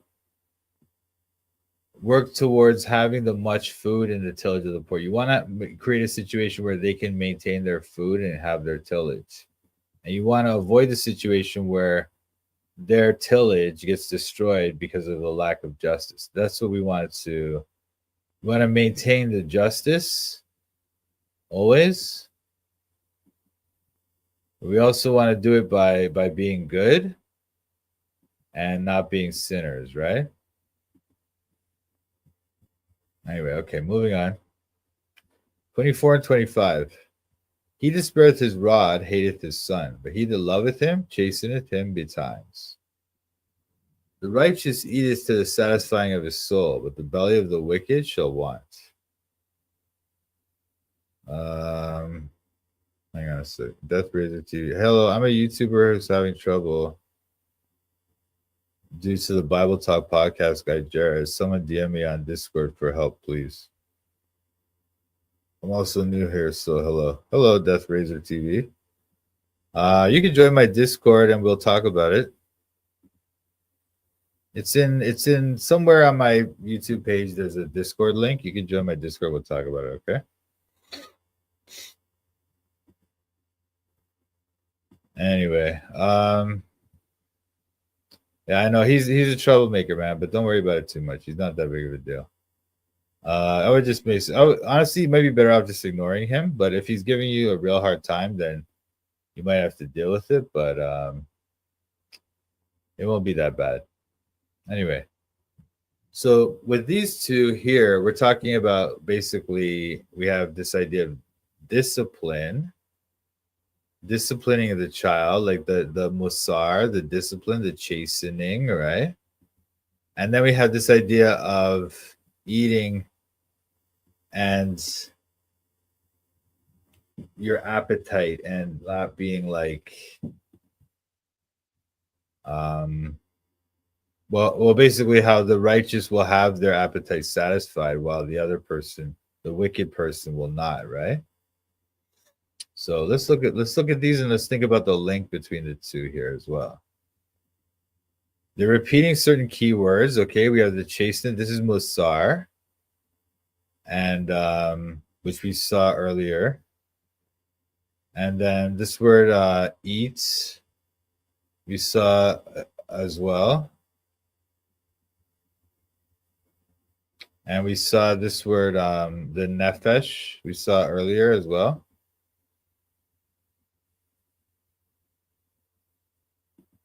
And this is kind of like, wait,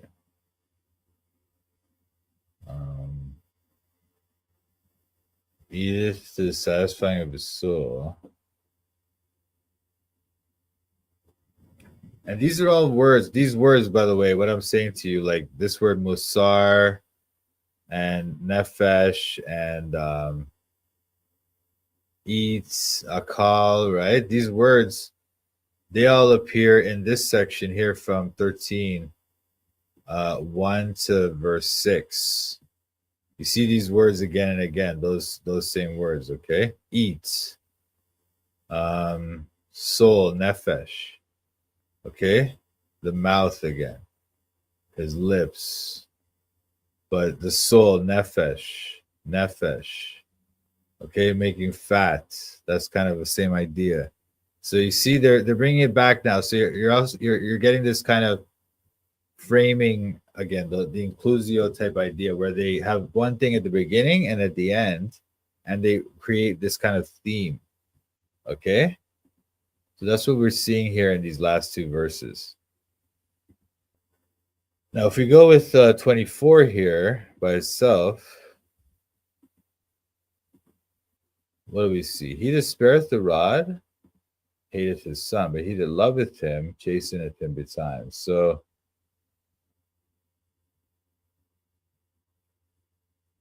when they use this word musar or instruction or chastening, usually they're putting the burden is on the learner. The learner should not refuse chastening. He should love the chastening. He should not refuse it or hate it or despise it, right? He should. This is the learner. But here they're talking about the teacher now. The teacher should use musar. He should use chastening. It's not, we're not putting this on the student, we're putting this on the teacher. The teacher is the one. They're being held responsible for correcting their son. And it's like an echo of 13:1, because 13:1 is saying the wise son hears the father's instruction, but a scorner hears not rebuke. So the wise son hears the instruction, the musar. And then here we see the wise father gives the musar. He doesn't spare the musar. He gives the musar. He chastens him, right? So that's like a mirroring there of the messaging. Okay. Now, this is not something to say, oh, children, you'll be spoiled if you're not spoiled with the rod, you know? If you spare the rod, spoil the child, right? That's what some people say, but it's not actually in Proverbs that's saying, right? But what this is rather saying that it's not so much about the rod, right? It's about who hates his son and who loves his son. That's the contrast here. The one who spares the rod hates his son. The one that loves his son chastens him. It's not about the rod. The rod is not the focus here. It's not about corporal punishment. It's about the idea that if you love your child, you will chasten them. Okay? If you don't love your child, you will not chasten them. And the chastening doesn't have to be the rod. It might be, it might not be, but it's chastening of some kind. You're giving them the correction, you're giving them the instruction. Even if they don't like it, again, we understand this thing is not something we like, right? Like Hebrews 12, or sorry, Hebrews it is Hebrews 12, yeah.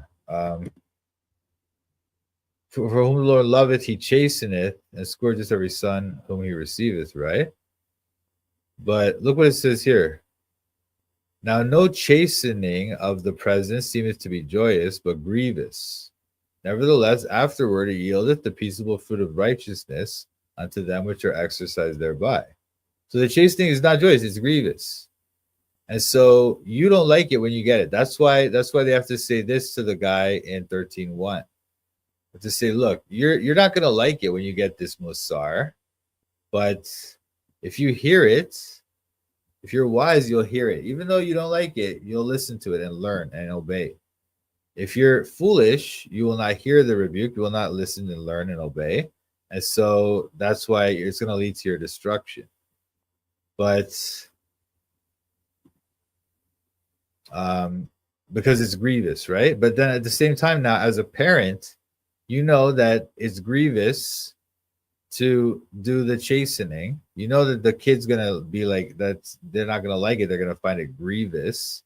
So you don't want to do it. Maybe you're like, oh man, he's gonna hate me, he's gonna be mad at me, oh, the emotional blackmail, oh I don't want to deal with this, right? But it's like, you got to do it, you got to do this, because this is what you're being called on to do. If you don't do this, that means you hate your son.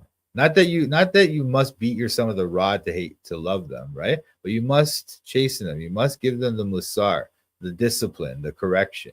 You must. If you don't love them. That's what this is saying, right? So that's important.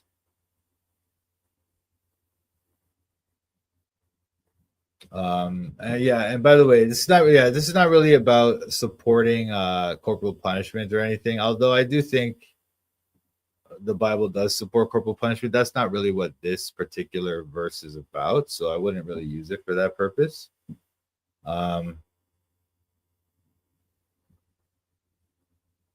It's the issue. The issue is that you're giving the instruction, you're giving the correction, which is grievous, but sometimes you got to do it, right? You got to do that difficult thing you don't want to do, because that's just what the job requires. Proverbs 17:10, a reproof entereth more into a wise man than 100 stripes into a fool. So this is another thing about your corporal punishment idea, right? I'm not saying the Bible is banning corporal punishment, but the Bible is telling us that you can use all the corporal punishment you want. If the kid is a fool, it's not going to help. 100 stripes is not going to do anything. Whereas if the kid is wise, then one reproof is going to enter more than 100 stripes into that other foolish kid. So you're, as a teacher or a parent, you're better off figuring out, what kind of kid is this? Is this a foolish kid or a smart kid or a wise kid? If it's a wise kid, then you can just give him the one reproof and it's good.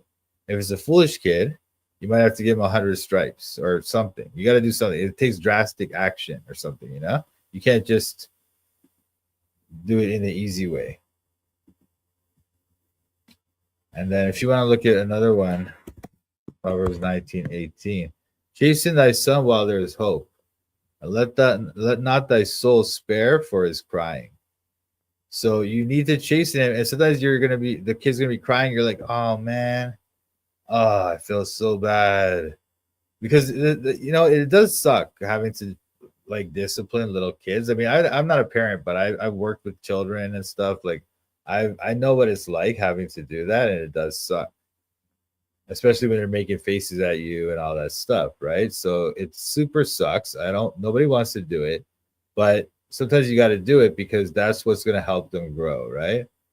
Because if you don't do it, that means you don't love them. That means you hate them. All right. You may think, oh, this is it's because I love them so much. That's why I don't want to hurt them. That's why I don't want to punish them. But actually, you're really showing that you hate them. If you really love them, you'll chase them, even though they're gonna have this, like, maybe they hate you, maybe they get mad at you, maybe that hurts your feelings or whatever. But if you love them, if you really love them, you'll go through all that because that's what they need. Sorry I'm taking so long, you guys. Anyway, 13:25. The righteous eateth to the satisfying of his soul, but the belly of the wicked shall want. So it's contrasting your satisfying of your soul, of your life, of your physical body, or it's justifying or sorry, contrasting that with wanting. Wanting is like not having enough, lacking something, or not having the food you want, right? In this case, food. But there's some ambiguity here. Is it that the is it that the hunger of the wicked they literally don't even get the food that they want? Or is that they're so greedy in their appetites that they can never be satisfied? Whereas the person who's kind of righteous, they don't have this deep desire for more and more all the time. They just they get, they get what they need, they eat it, and they're satisfied. So what's happening here? Is that what's happening here, or which one is it?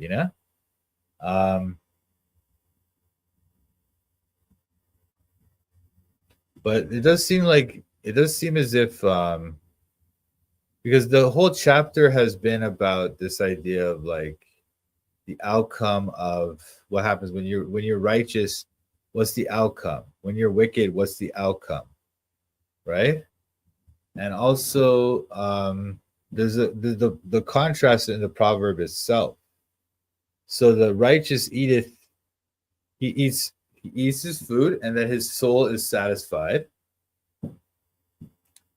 It sounds more like a kind of a reward, right? He gets what he wants, like he is rewarded with his desire. And this is also what we've seen also throughout. The righteous receives their reward. They receive so the righteous good shall be repaid, right? No.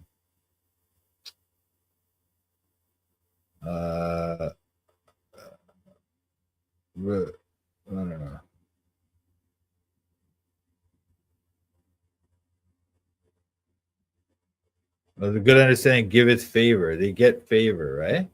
The way of the transgressors is hard, like they're hungry. They're still hungry.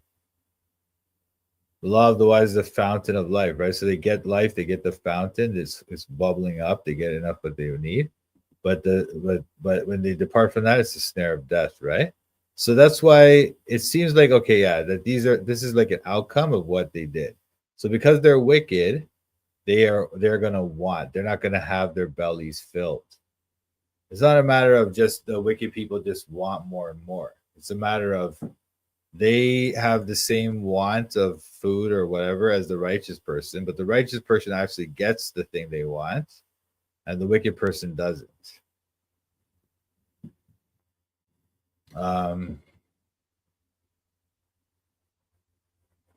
So now what's happening here? Also, the righteous, they're the thing that satisfies them is a righteous thing. Like they have a just desire, and so they're satisfied with that, right? Whereas the wicked, they want some wicked thing that they shouldn't have for their desire, I don't think it's entirely talking about food either. I think the food is a metaphor for something, which is all kinds of desires that they want, It's not always about, the food is like, the idea of food here is just representative of the things that they want, And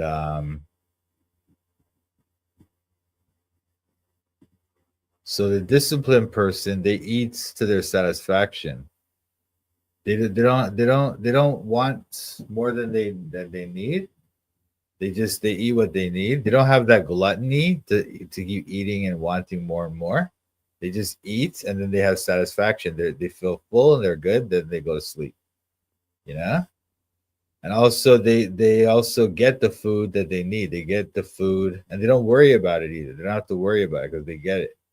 Whereas it's kind of like the peace that we saw earlier. Whereas the wicked person, they're both also that they're too gluttonous, they want more and more. And also they just don't even get the things that they want because you know, their wealth is laid up for the just, you know? Their evil is pursuing them. And it's just again and again, we've seen why. We've seen the why already in this chapter, but this is just explaining the end result here. Okay. And that's the shalom that we saw earlier. You know, remember we saw that these people had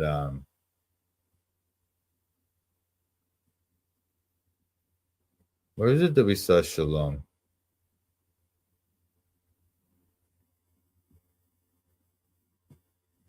Oh, it was in this area here. Oh, the rewarded. The shalom, right? So this is the rewarded. So he that feareth the commandment shall be rewarded with the shalom, but whoso despises the word shall be destroyed. Now, remember we were saying destroyed here is just the opposite of shalom. It's not really destroyed like they're literally annihilated, but that they get ruined. They don't have their reward, right? Whereas these people have their reward. But the reward here is shalom. So now when we come down here, these people don't have shalom. That's why they don't have, that's why their belly is wanting. But these people have the shalom, that's why they have the satisfying of their soul, you know? So that's 1325. I hope that helped you guys. Now I know it's 8:30, so I know you guys probably want to go, but hey, what's up? Typical. God bless you, my brother. It was okay. That's okay, brother. Don't worry. You don't need to tell me all that. But thanks. I'm glad you came. What was I gonna say here? Oh, I was gonna talk about some of the New Testament things. So I know it's getting late, guys, but let me just talk about two things from the New Testament here, okay? Let me first find it because I don't know where it is now.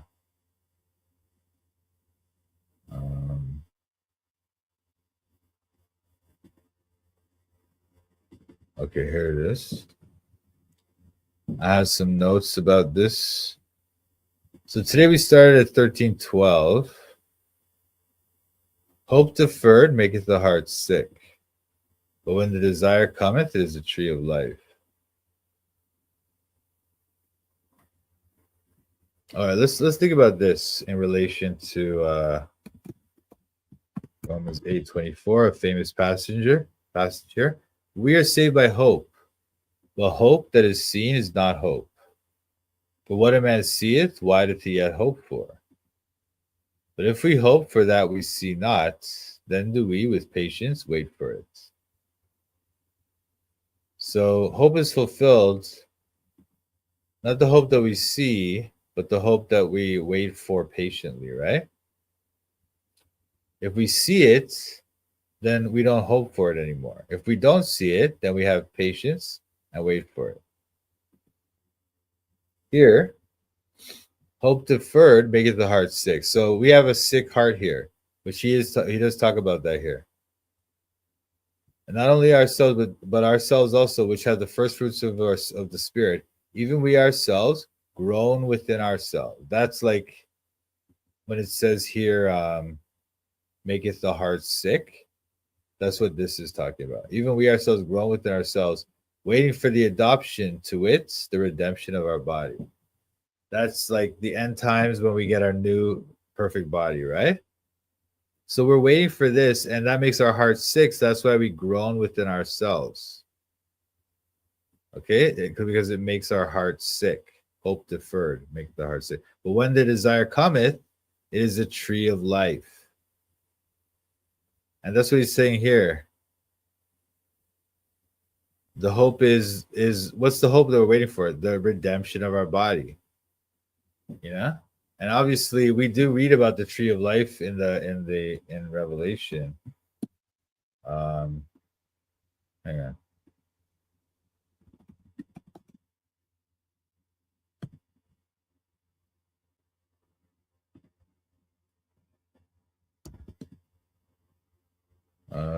And in the midst of the street of it, on either side of the river, was there the tree of life, which bare 12 manner of fruits, and yielded her fruit every month. And the leaves of the tree were for the healing of the nations. So the tree of life is here, and that's what we get when we get the redemption of our body. Then we'll be in the new heaven and new earth, and we'll see the tree of life there in the city, in the New Jerusalem. And that's what he's saying. Hope deferred maketh the heart sick, but when the desire cometh, it is a tree of life. All right. So that's one verse you could think about in relation to this set of Proverbs. Now I'll just go to the last one. I'll go through them all. The righteous eateth to the satisfying of his soul, but the belly of the wicked shall want. Okay? The righteous eateth to the satisfying of his soul, but the belly of the wicked shall want. Now think about this in relation to what Jesus says in John chapter 6. Jesus said unto them, I am the bread of life. He that cometh to me shall never hunger, and he that believeth on me shall never thirst. But I said unto you, that ye also have seen me and believe not. Anyway, forget about that. Let's think about 35. I am the bread of life. He that cometh to me shall never hunger, and he that believeth on me shall never thirst. Right? The righteous eateth to the satisfying of his soul, but the belly of the wicked shall want. So, who is the righteous? The righteous is the one that believes on Jesus. When you believe on Jesus, he makes you righteous. You get the imputed righteousness. And then you're going to never hunger, right? And you'll never thirst, which is the satisfying of your soul, right? Whereas the wicked person, he doesn't eat. He doesn't believe. He doesn't believe in Jesus. I mean, we were all wicked, right? But when we believe in Jesus, then we became righteous. That's why we were satisfied. But if we don't believe in Jesus, then we're wicked. Then we won't have this. We won't have this thing where we never hunger, never thirst, right? So that's another thing you can think about with regards to the New Testament in relation to this. Okay. So I hope that's helpful, guys. I'll try to put something. I don't know. Let me think about this, but I might put something related to this, like the other kind of New Testament connection verses type of thing. Put it in the community post, and then you could check it out later. But anyway, that's Proverbs 13, guys. I hope you got something out of that. I hope you learned something. I know it's a lot of information. Maybe it's hard to take it all in. Oh, you're welcome, brother. You're welcome. God bless you, man. Thanks. I know it's a lot to take in, but take your time, think about it and pray about it. And, you can always go back and listen again if it's not too boring. I like to put my videos on 2x speed because I do talk pretty slowly, but I mean, it's up to you. But anyway, I will going to say a prayer and then we'll call it a day, okay?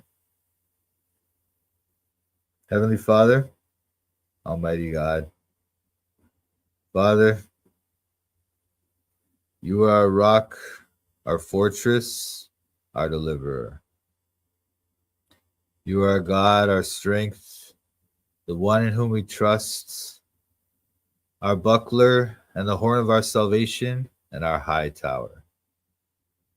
We call upon you, God, because you are worthy to be praised. Father, thank you so much for all that you blessed us with, and for this Bible study, for these people that come and listen with me and study with me, and just bless them, Father, and give them strength, give them wisdom.